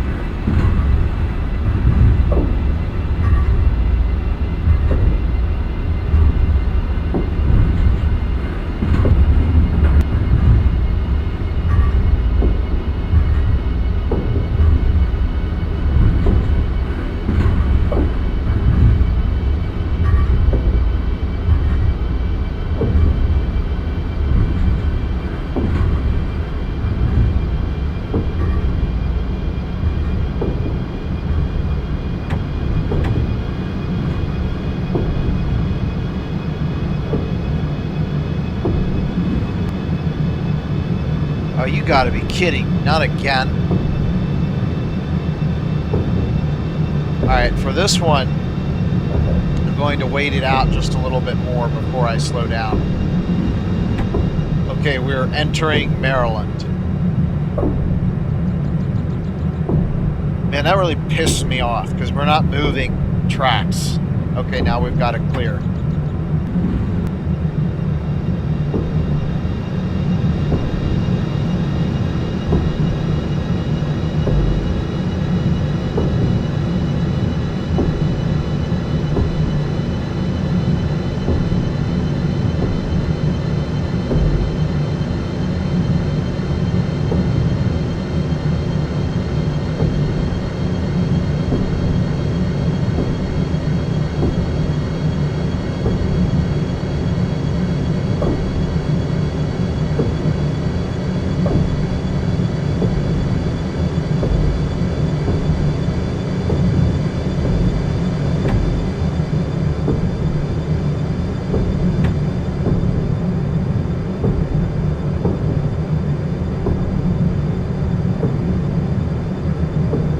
Might be. There's one stupid mode for OpenRails that as you approach stations, it will purposefully lower the signal aspect in an effort to try and get you to slow down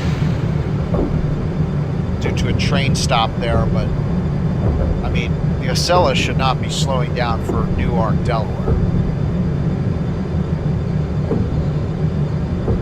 New York and Newark and Baltimore and Washington and Philadelphia, yes.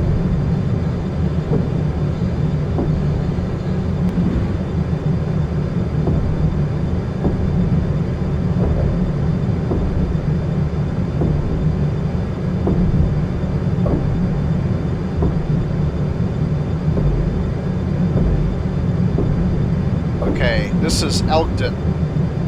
There used to be a MARC station here.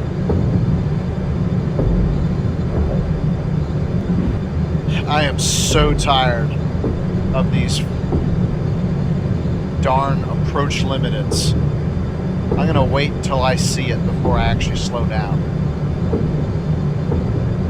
Yep, it's just cleared again. I don't understand that. Stupid OpenRails signaling.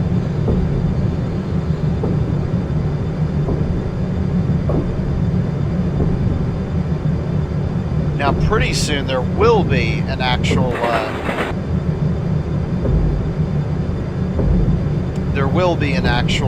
approach limited coming up. This canoe canal does not exist. I wanted to mention that crossing the Elk River makes us in the Chesapeake Bay watershed.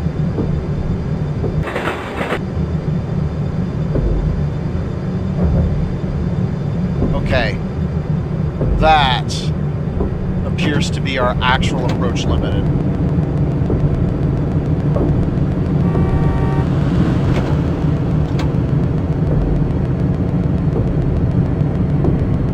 Yes, yes it is.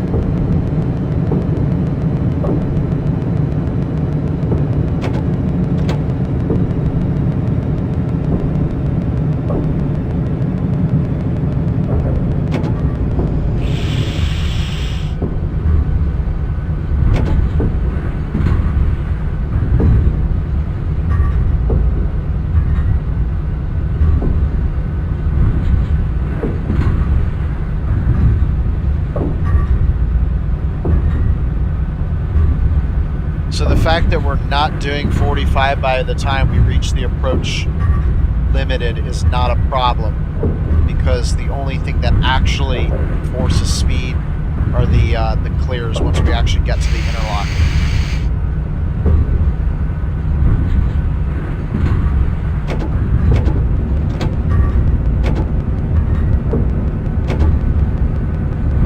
Well, for some reason I thought that OpenRails didn't do path memorization.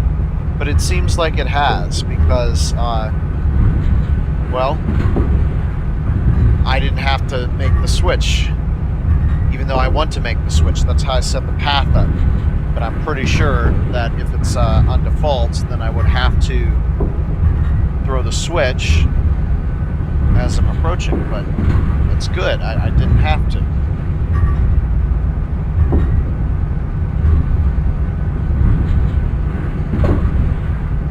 Okay, so we've got a limited clear. So I'm going to maintain 45.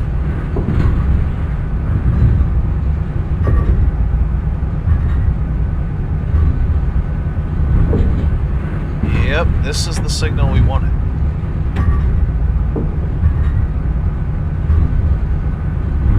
Okay, check those tracks, make sure they're aligned properly.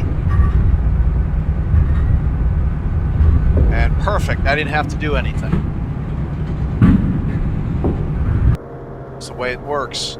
So this is the Northeast River. It goes tidal at this point from a small creek. And that water way out there near the horizon, that's the head of the Chesapeake Bay.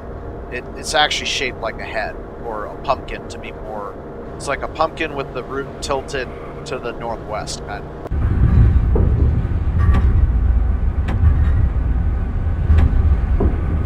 And that was a limited clear, so we are good at this point to accelerate to track speed.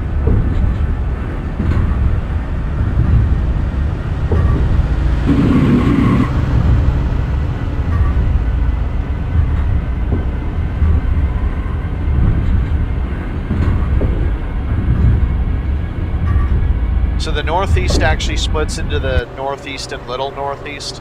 That was the Little Northeast. This is the Big Northeast Creek. Either way, that's the head of the Chesapeake Bay you're looking at right there.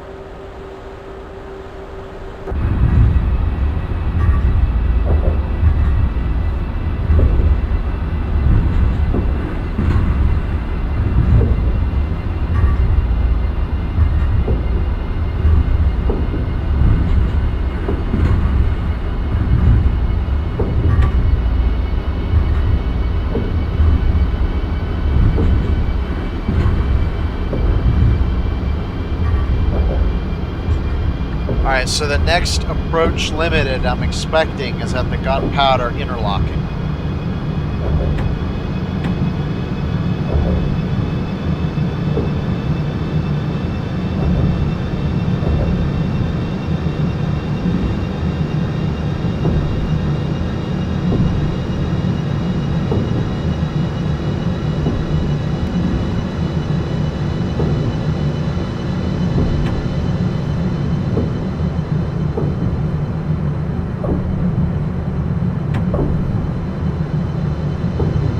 Checking the speed again.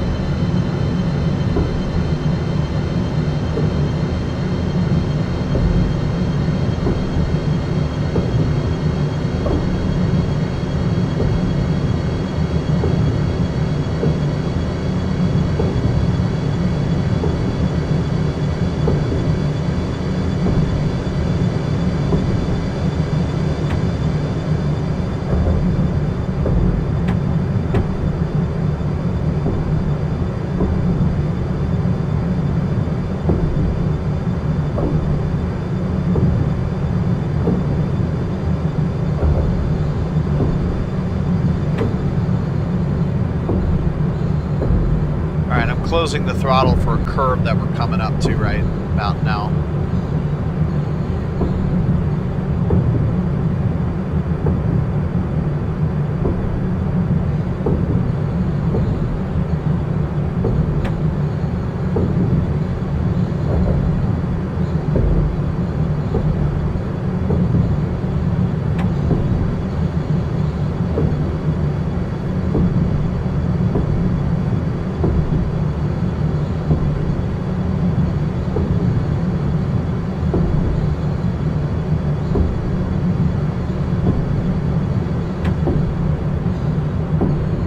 This guy is 110.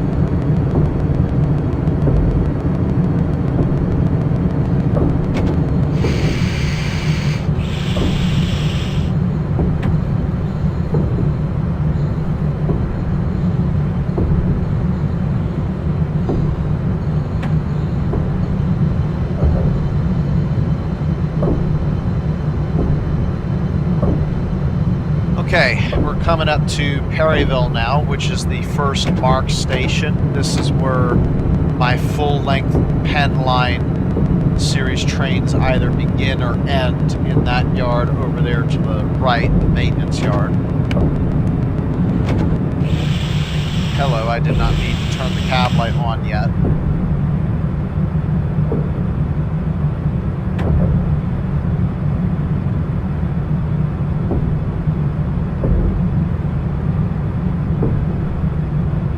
And over the Susquehanna River, the speed limit is 90 miles an hour.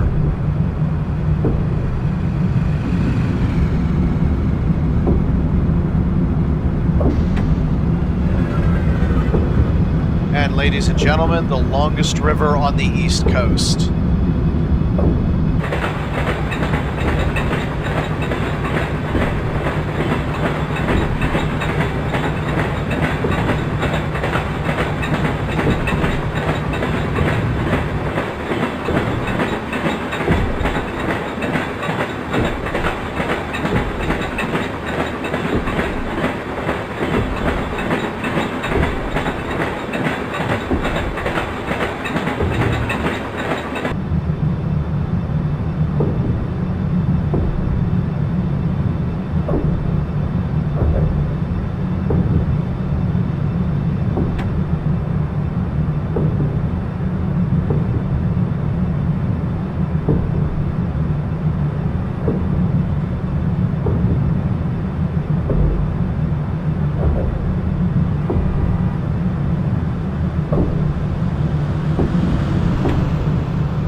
Should be able to hold this speed and fly over the Bush River through Edgewood up to the start of the Gunpowder River, where we should expect an approach limited to move over to the middle track, as we'll go up to 4 tracks at that point.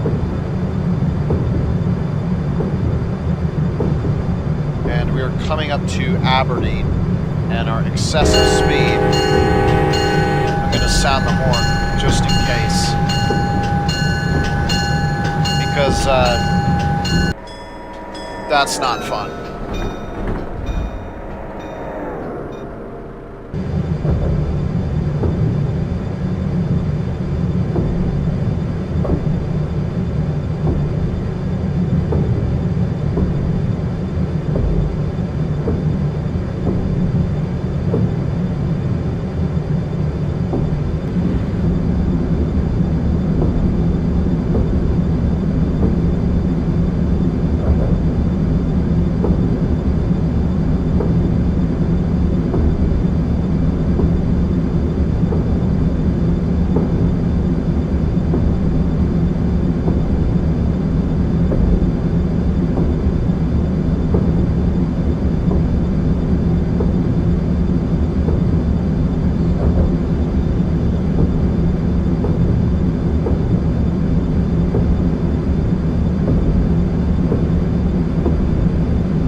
know what?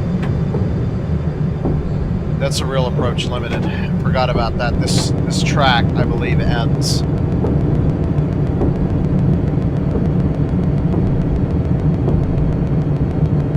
OpenRails and its stupid signaling system. I wouldn't know that.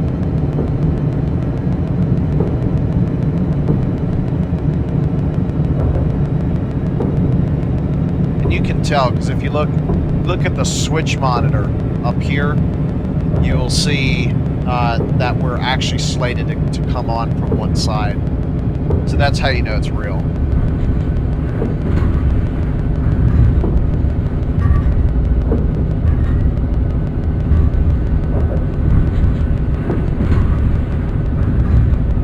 Mental note, service 13 seems to work well from 45.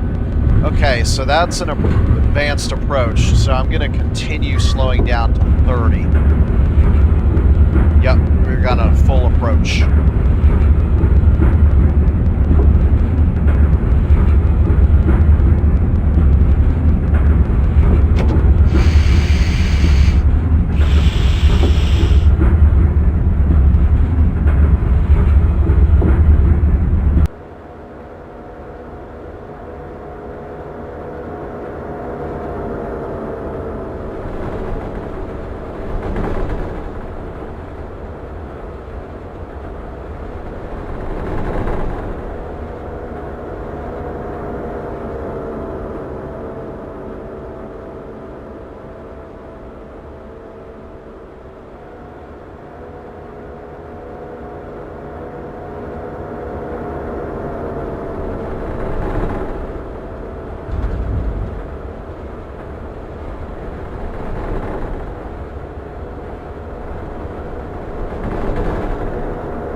I need to get a look at that signal. It's still too far out to tell.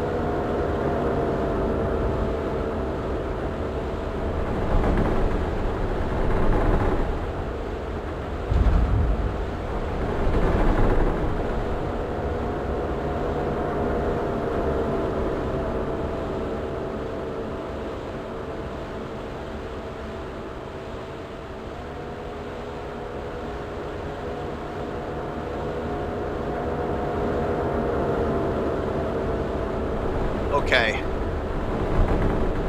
Limited clear.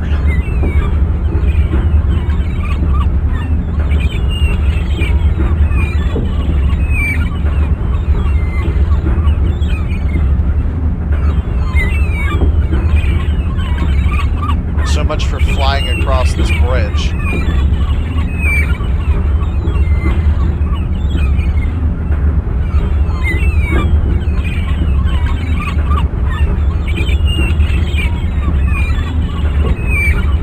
This bridge is pretty much flat water. We're at the, this is just a piece of the Chesapeake Bay. It's a little unrealistic there. Let's get away from these things. They're really irritating.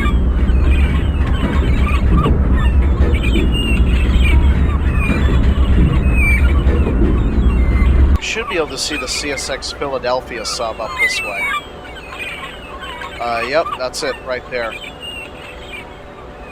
Believe it or not, that's the Bush River. It grows exponentially in like a mile.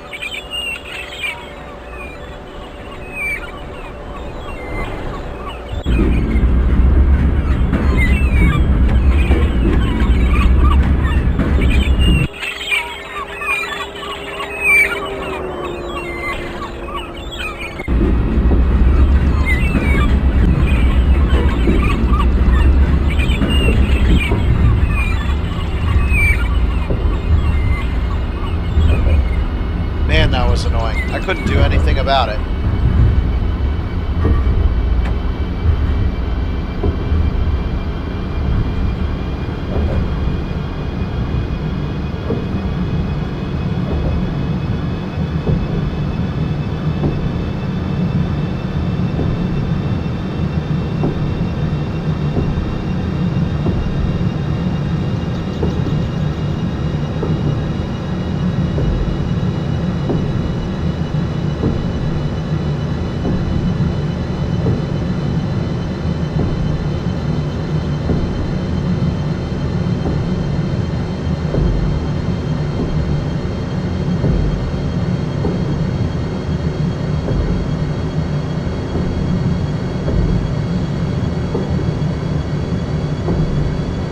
Again, I'm going to do the same thing with Edgewood that I did with Aberdeen.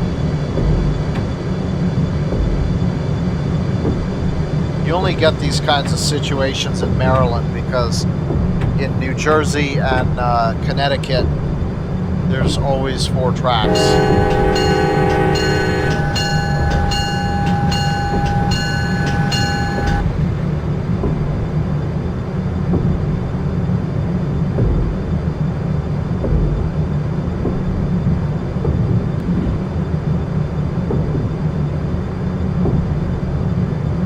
Uh-oh, that's an error. Have to fix that.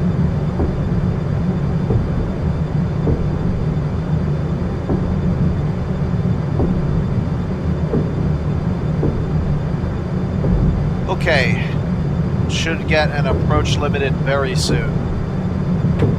There we go. And it's okay anyway, because this turn up here is a 115 anyway. So we'd be slowing down anyway and releasing the brakes now.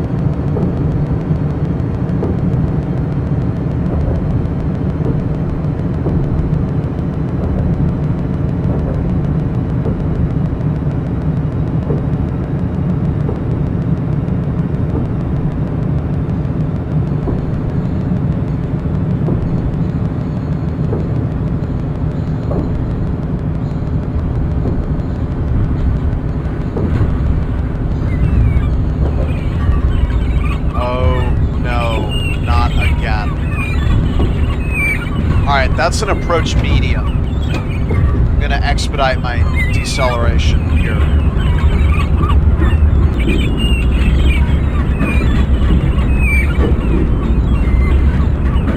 It's Gunpowder River, same deal, except the Gunpowder River's a little bit larger.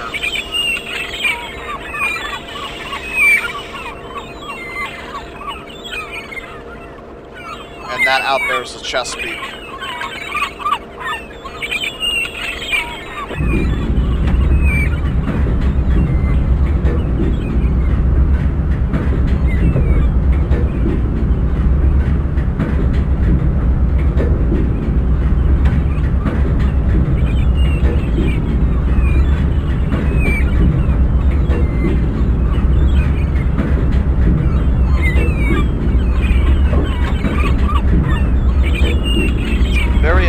That we should get a limited clear after a approach medium. Again, you know, things that shouldn't happen that do.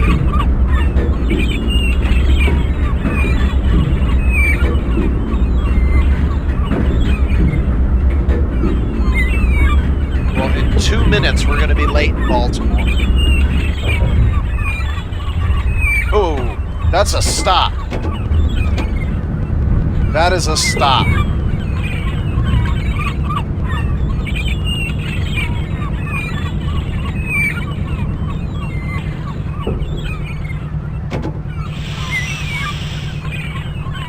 See if I can clear it somehow.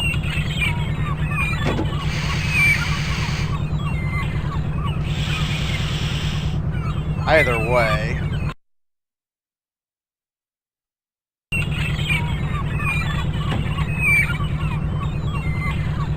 Alright, let's pretend that we received a stop and proceed. No signal in train's path. Okay. Well, that's pretty strange. So then that would mean proceed at restricted, which is 15.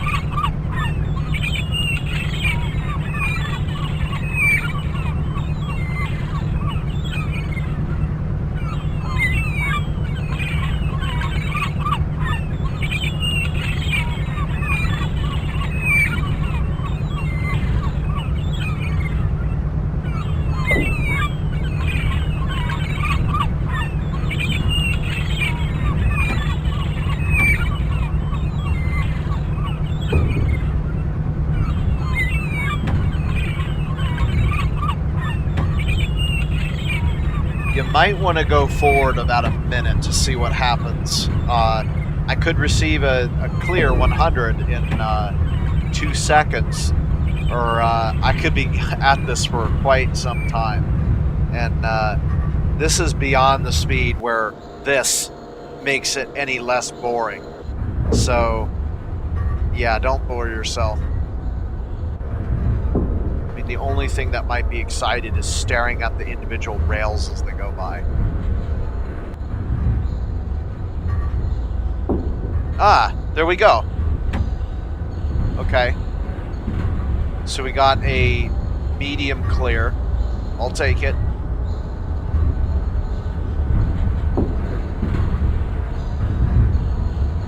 Again, the aspect changes between two fixed signals. You govern the speed of the train based on the cab signal, which is really helping me out in this case, because I get to double my speed.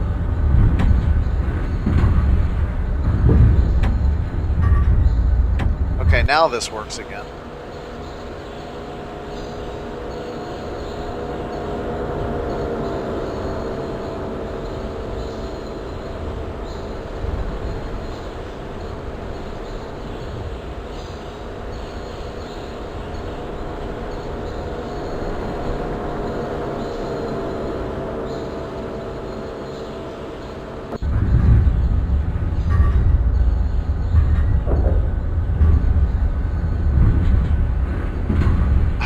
I'm going to be so late in Washington.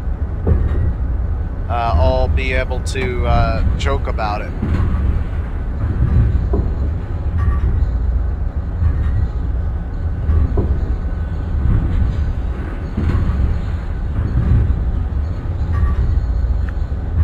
Oh man, this is worse than Washington, D.C. Let's spend the next couple of minutes talking about this area, shall we?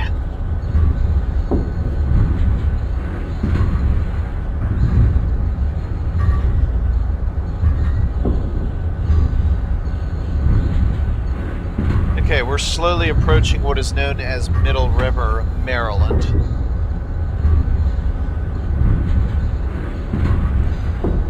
Pretty soon we're about to go under a bridge, which is Ebenezer Road. That is one of the main roads through White Marsh that is non-limited access. The population density is going up, as expected, because we're approaching Baltimore.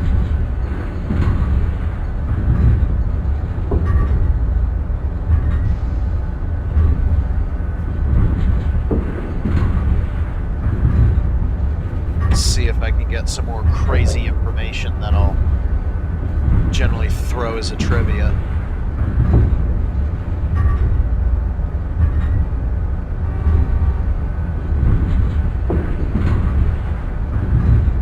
Let's see, radially, we are 14.2 or 22.8 kilometers from the Inner Harbor, which is the center of Baltimore. Given our current location where we are, the sky is as bright at night as 19.52 magnitude per arc second squared, which is a mortal class 5. We're currently 9 meters in elevation.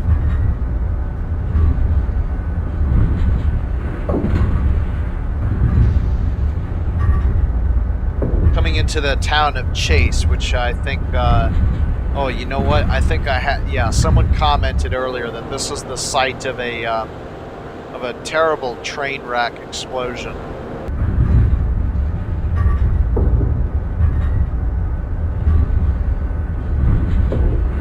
1987 Maryland train collision occurred at 1:30 p.m. on January 4th, 1987 on the Northeast Corridor.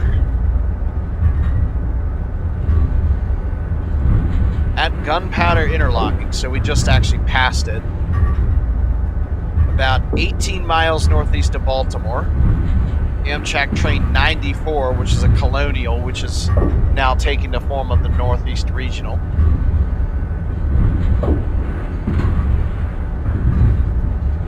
Wait a minute. I have a clear. Should be when I clear the interlocking. No. I got a... I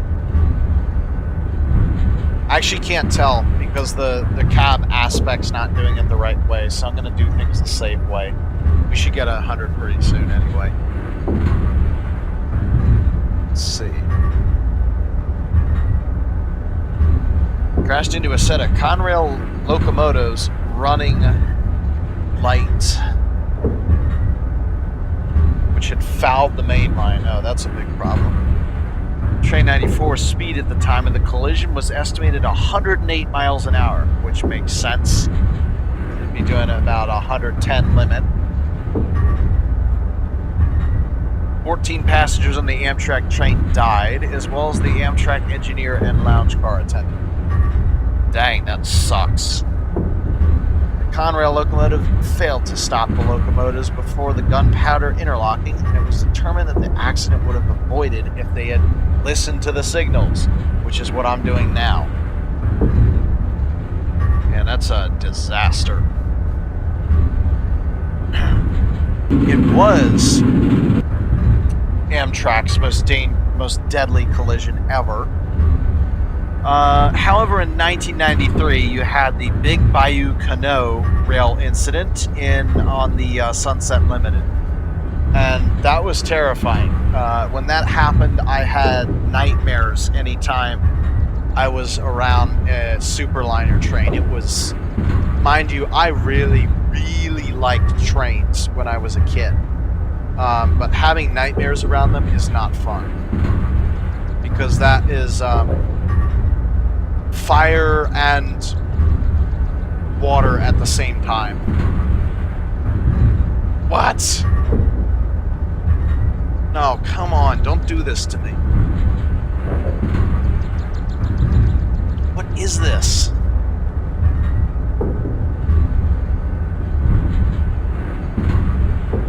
Well, that was the biggest mistake ever, getting onto this track.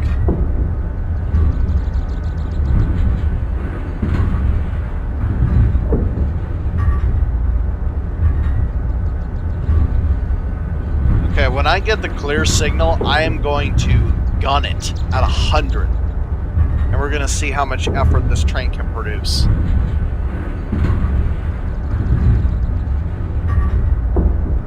Ladies and gentlemen, please be seated for takeoff.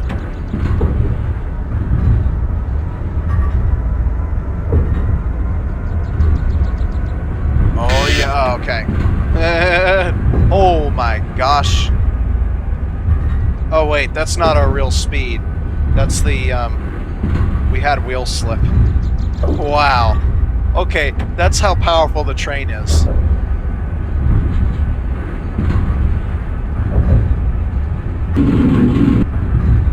I'm pretty sure the real Acela speedometer is GPS based.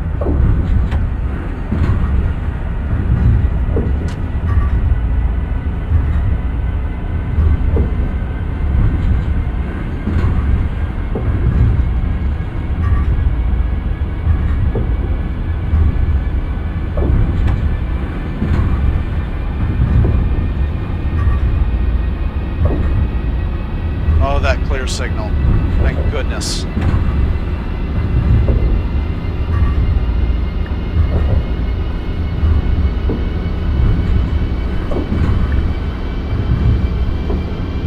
Okay, so the answer, how much power does this train have? Too much.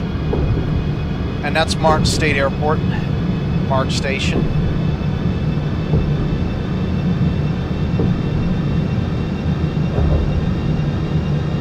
So the Glenelg Mark Corporation, which eventually became Lockheed Martin, got started over there. Alright, I need to start watching my speed.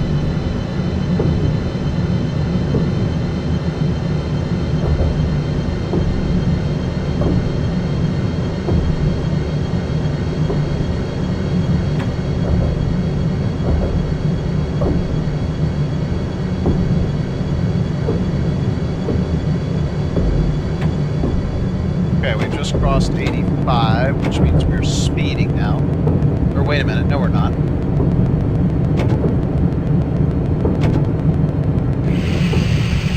Perfect. Okay. Speed limit change at this signal bridge right here. And I need to start watching my interlockings because we're getting close west to Baltimore.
At least I didn't end up on the industrial track this time. So either you end up on the unrealistic industrial track, or you are faced with an onslaught of slow speed limits.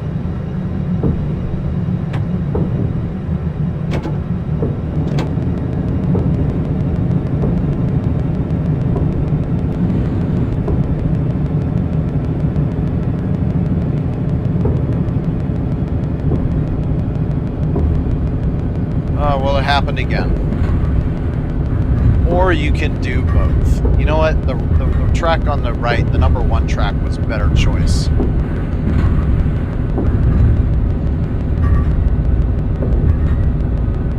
At least my speed's in control.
Within the city limits of Baltimore now.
got it clear.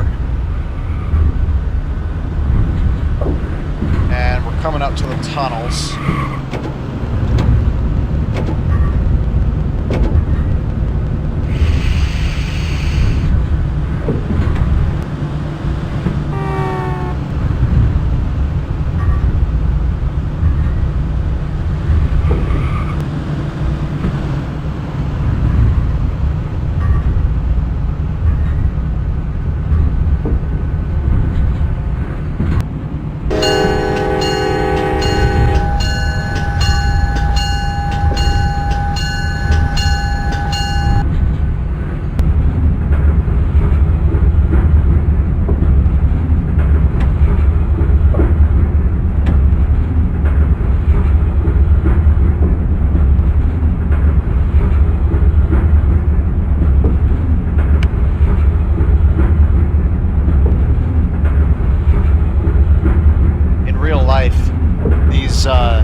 Tunnels are straight. You can see end to end.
So that's Interstate 83.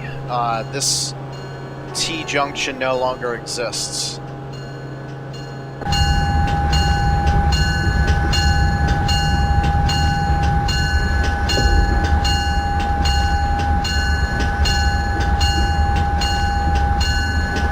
Track we're on, it's a 15 speed limit, so we can't go any faster, but I can make the camera go outside to hide the annoying audio.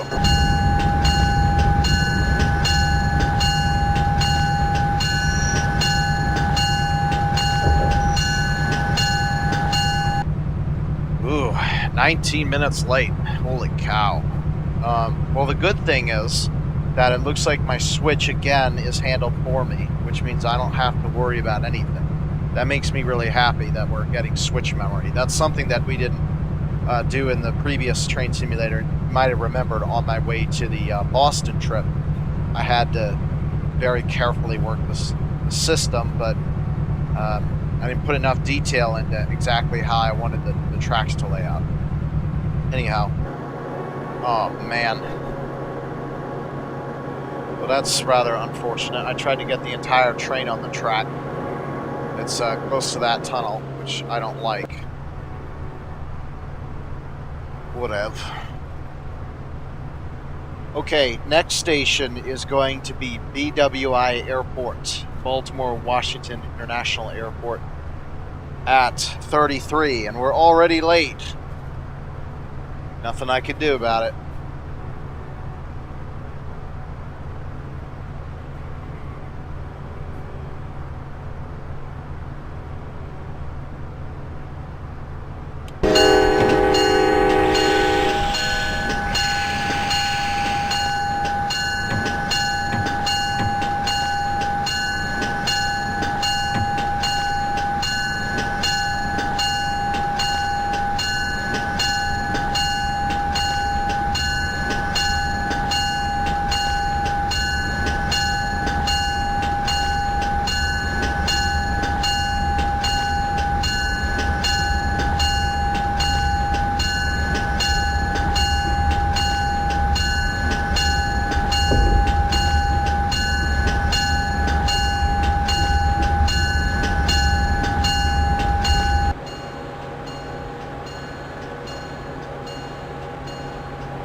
that interlocking, we'll be able to accelerate again.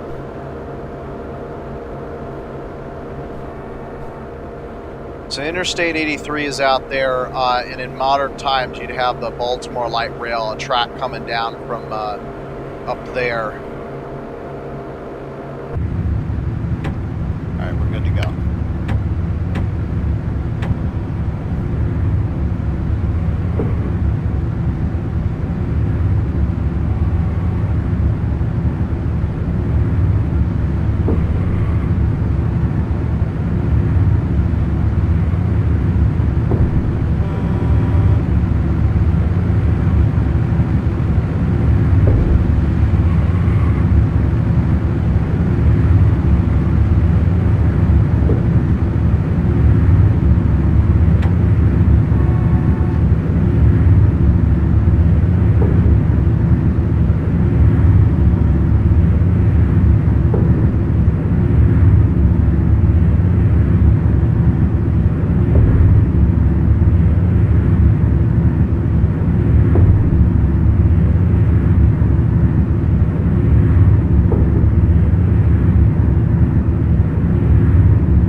Let's see, so we're at the B&P tunnel, so that's the third bottleneck.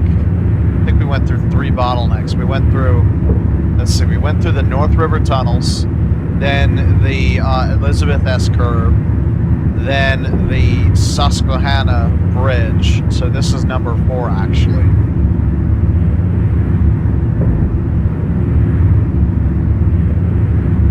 I think this is the last one.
Slow wind up out of South Baltimore, slower than going north.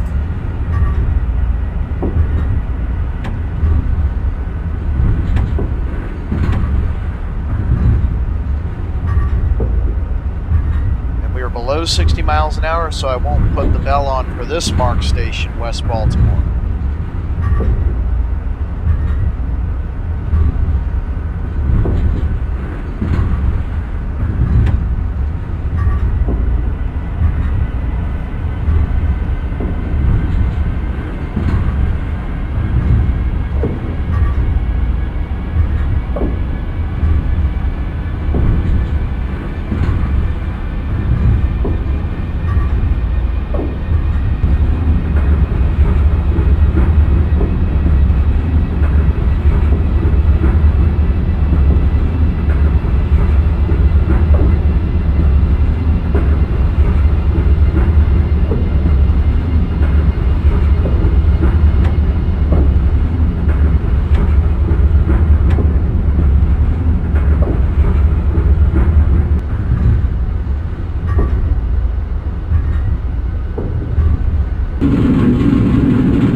Okay, just this final curve, and then we're free of Baltimore.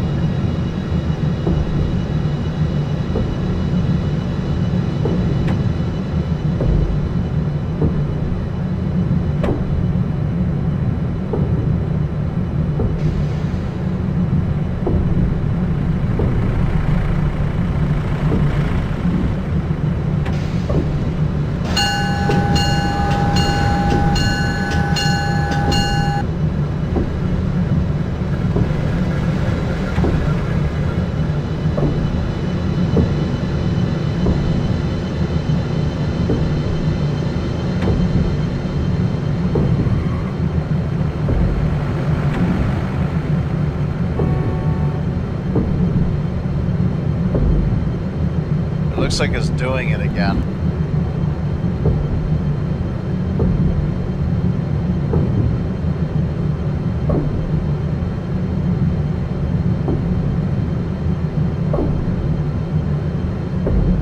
Here we go. Just ignore it. It'll go away. Patapsco River.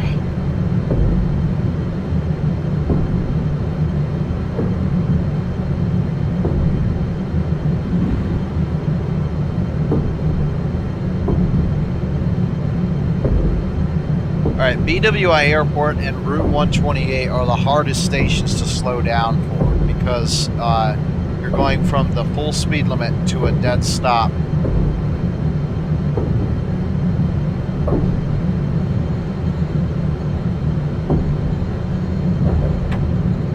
Right about now, I'd call it.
You know what's crazy if I can get the Central Virginia Division, then I'll have everything from Asheville, North Carolina to Boston, Massachusetts, which would probably be something on the order of like 700 or 800 miles.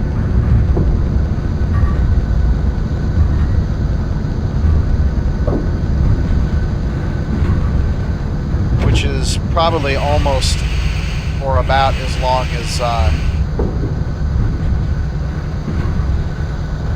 what's the word I'm looking for? Havre to Sandpoint, which is I'll have to do that sometime.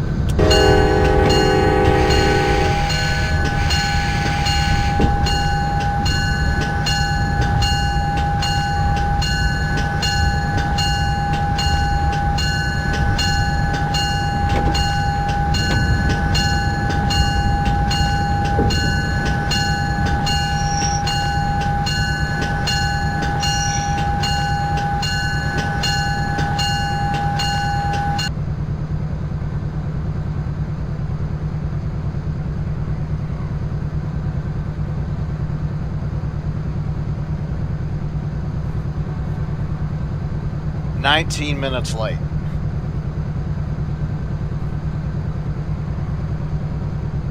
But amazingly enough, Washington, D.C. is, let's see, right now it is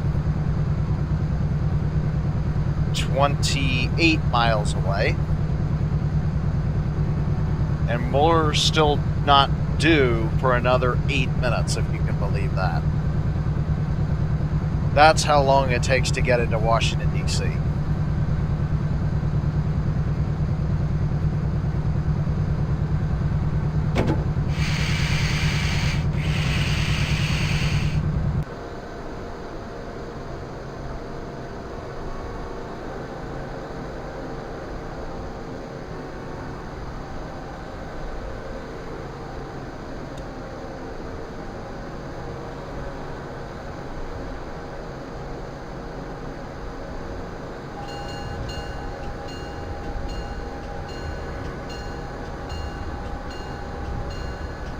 Mickey Mouse bag.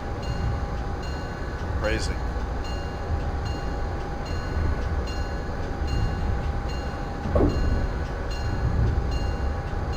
Hey, that was correct. That's the correct direction of the runway. Interesting. Thought it was reversed for some reason.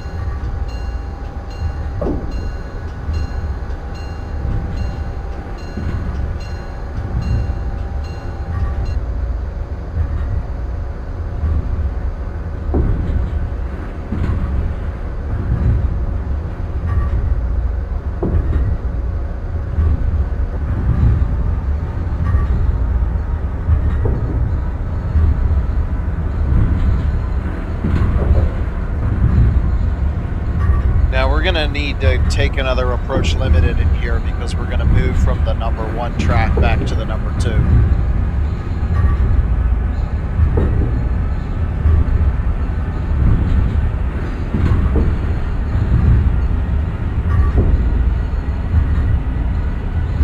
And the reason we're moving to the number 2 track is so we can run at 125 miles an hour without exception.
Now I'm really confused.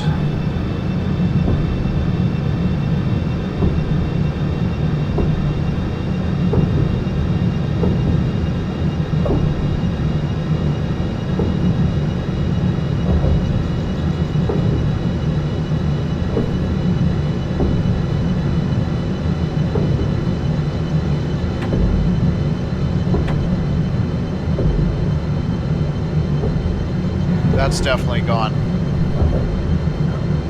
No farms in the Northeast.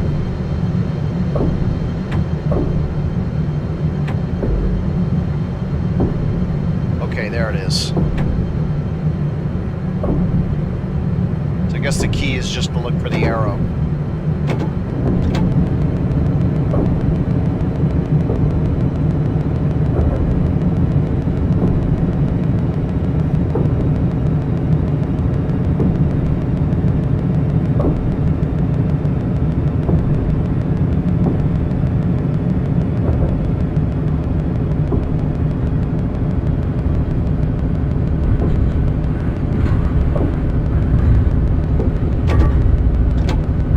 Expediting my slowdown again.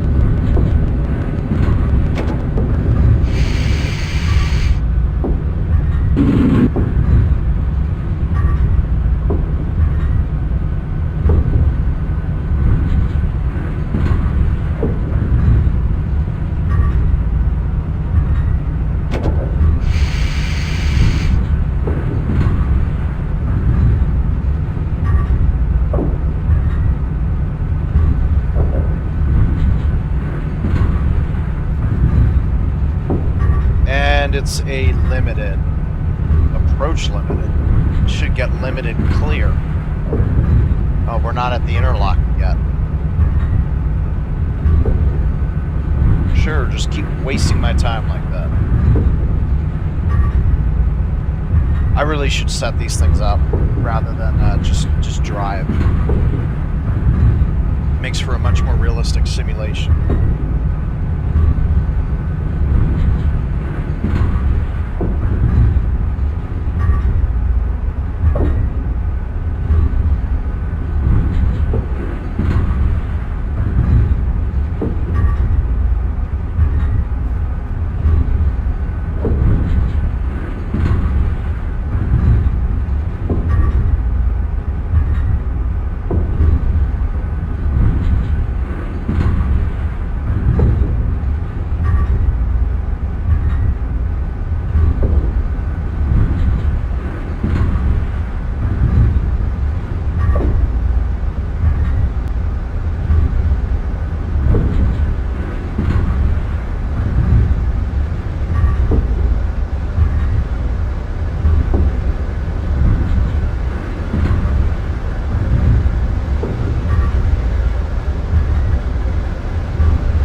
Stretch, let's go.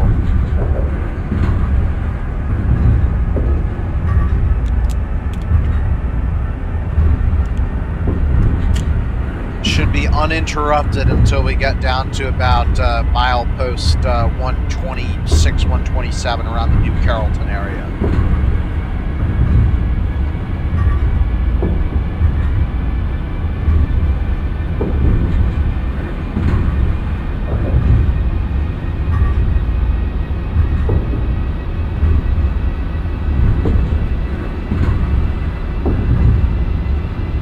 Now we're late even at Washington Union Station.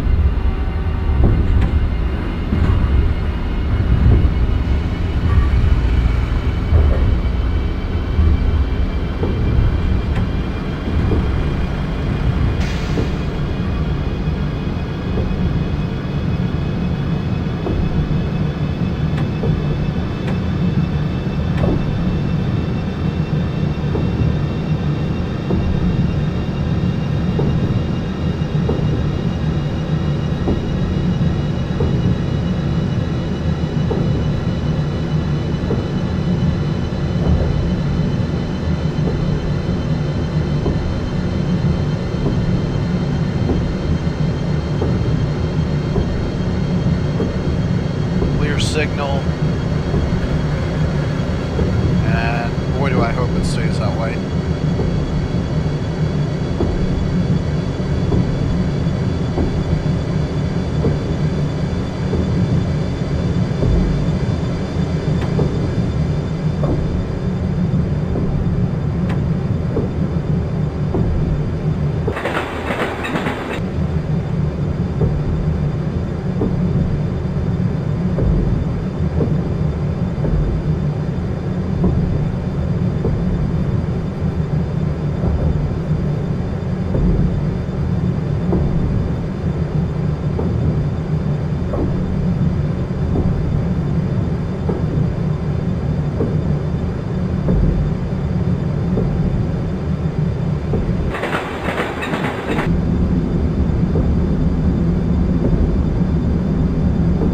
That one was the Little Patuxent.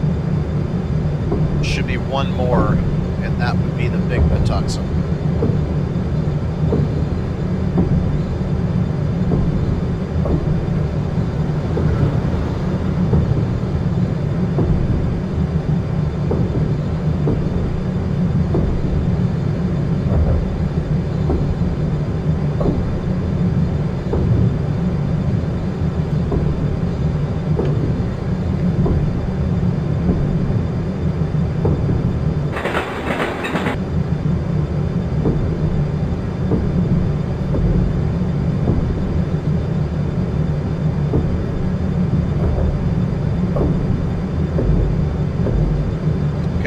ducks and clear signal. All's looking good.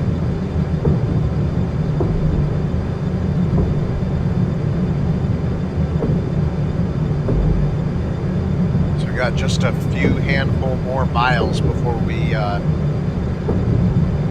hit DC.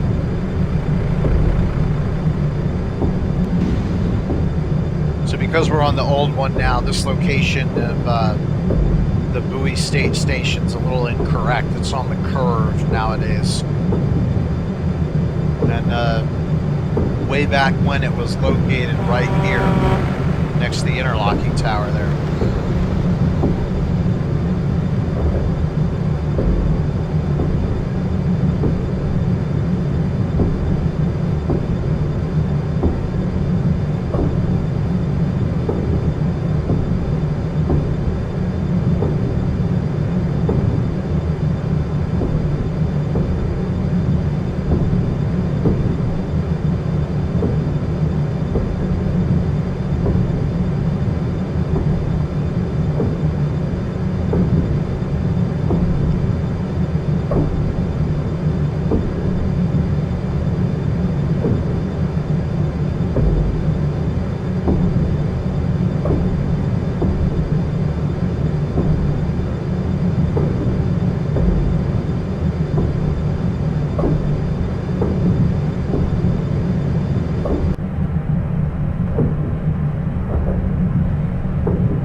Love it when the bird tweets and wheel squeaks are Doppler shifted.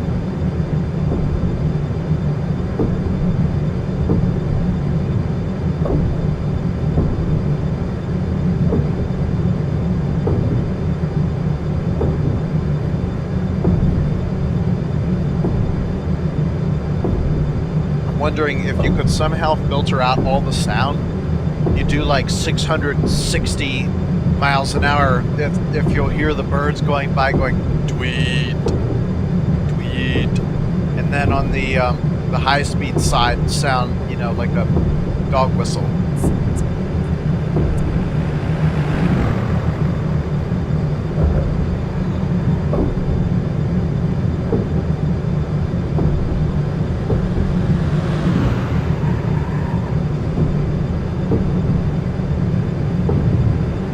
Okay, we're coming up to New Carrollton now, and next signal we get should be a approach limited for a track change. No, that's kind of surprising.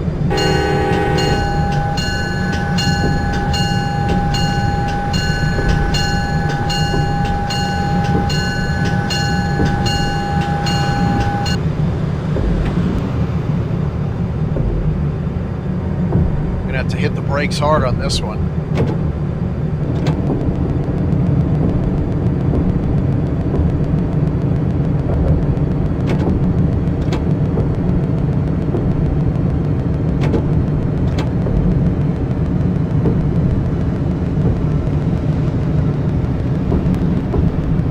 Wow, it's still not showing. Well, that's a signaling failure.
nowadays they probably perform the movement around New Carrollton.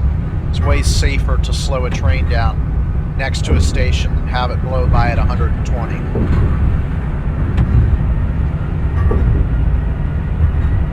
Alright, so starting now, our speed limits will start to become reduced.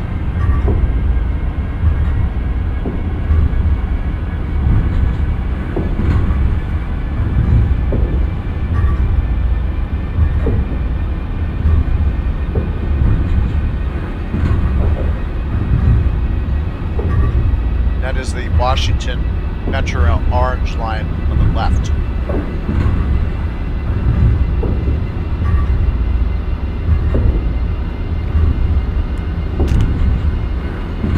So at this point, I'm going to have a heightened alertness for any less than favorable indication signals, because even this far out, you can still have reduced aspects coming into Washington Union Station, even though we're still 6 miles out.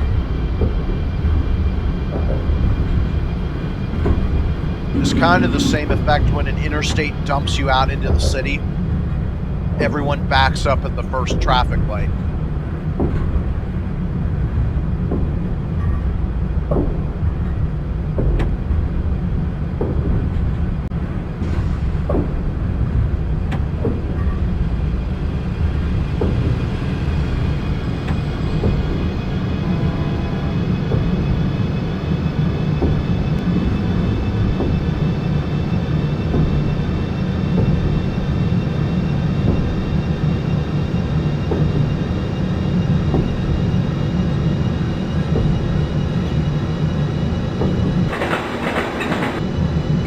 Acela River, now in Washington, D.C.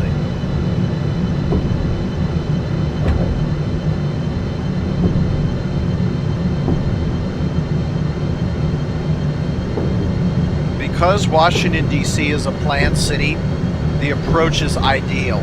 It's straight track all the way in.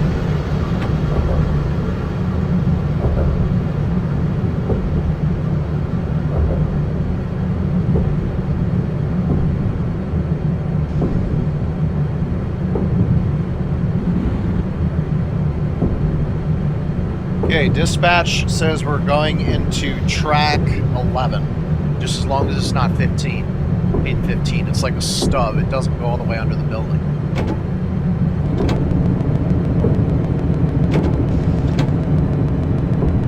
Okay, the mileposts are a little bit off here.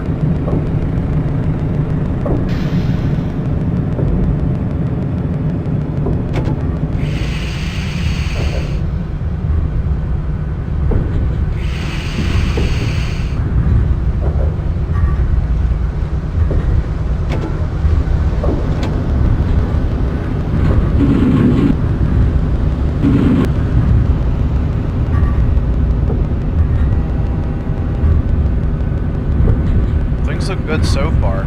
I'm still following the speed limit.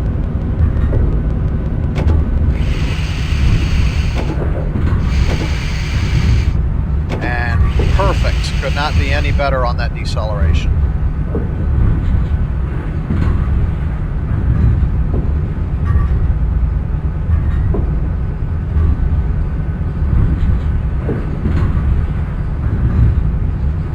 How do we still have clears? We're almost all the way in.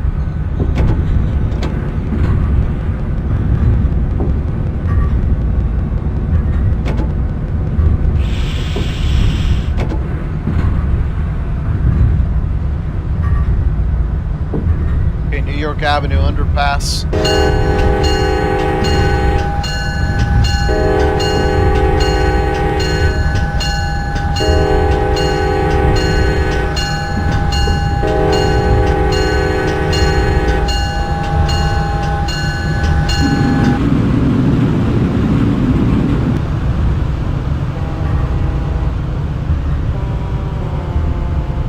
This is where things get really slow. And I do like the added visibility of OpenRails. You can see all the way to the station, just like in real life.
Okay, that's a stop signal that we're coming up to.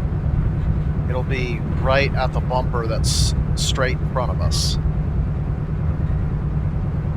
To get further south of Washington Union Station, you need to go over here on the left. The furthest tracks to the left will slant downwards and eventually meet the First Street Tunnel to go underneath the Monument District of Washington, D.C.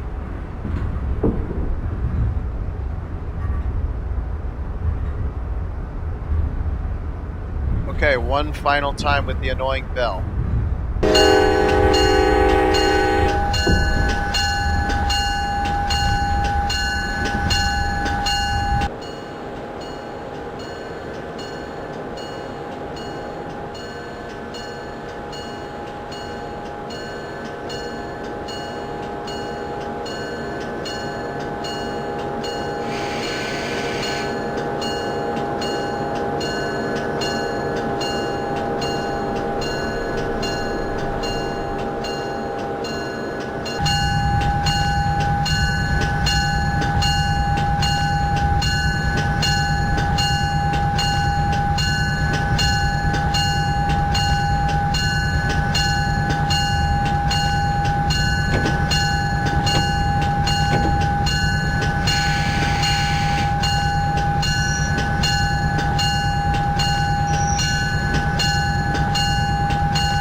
Okay, thank you guys for joining me on this trip from New York City to Washington, D.C.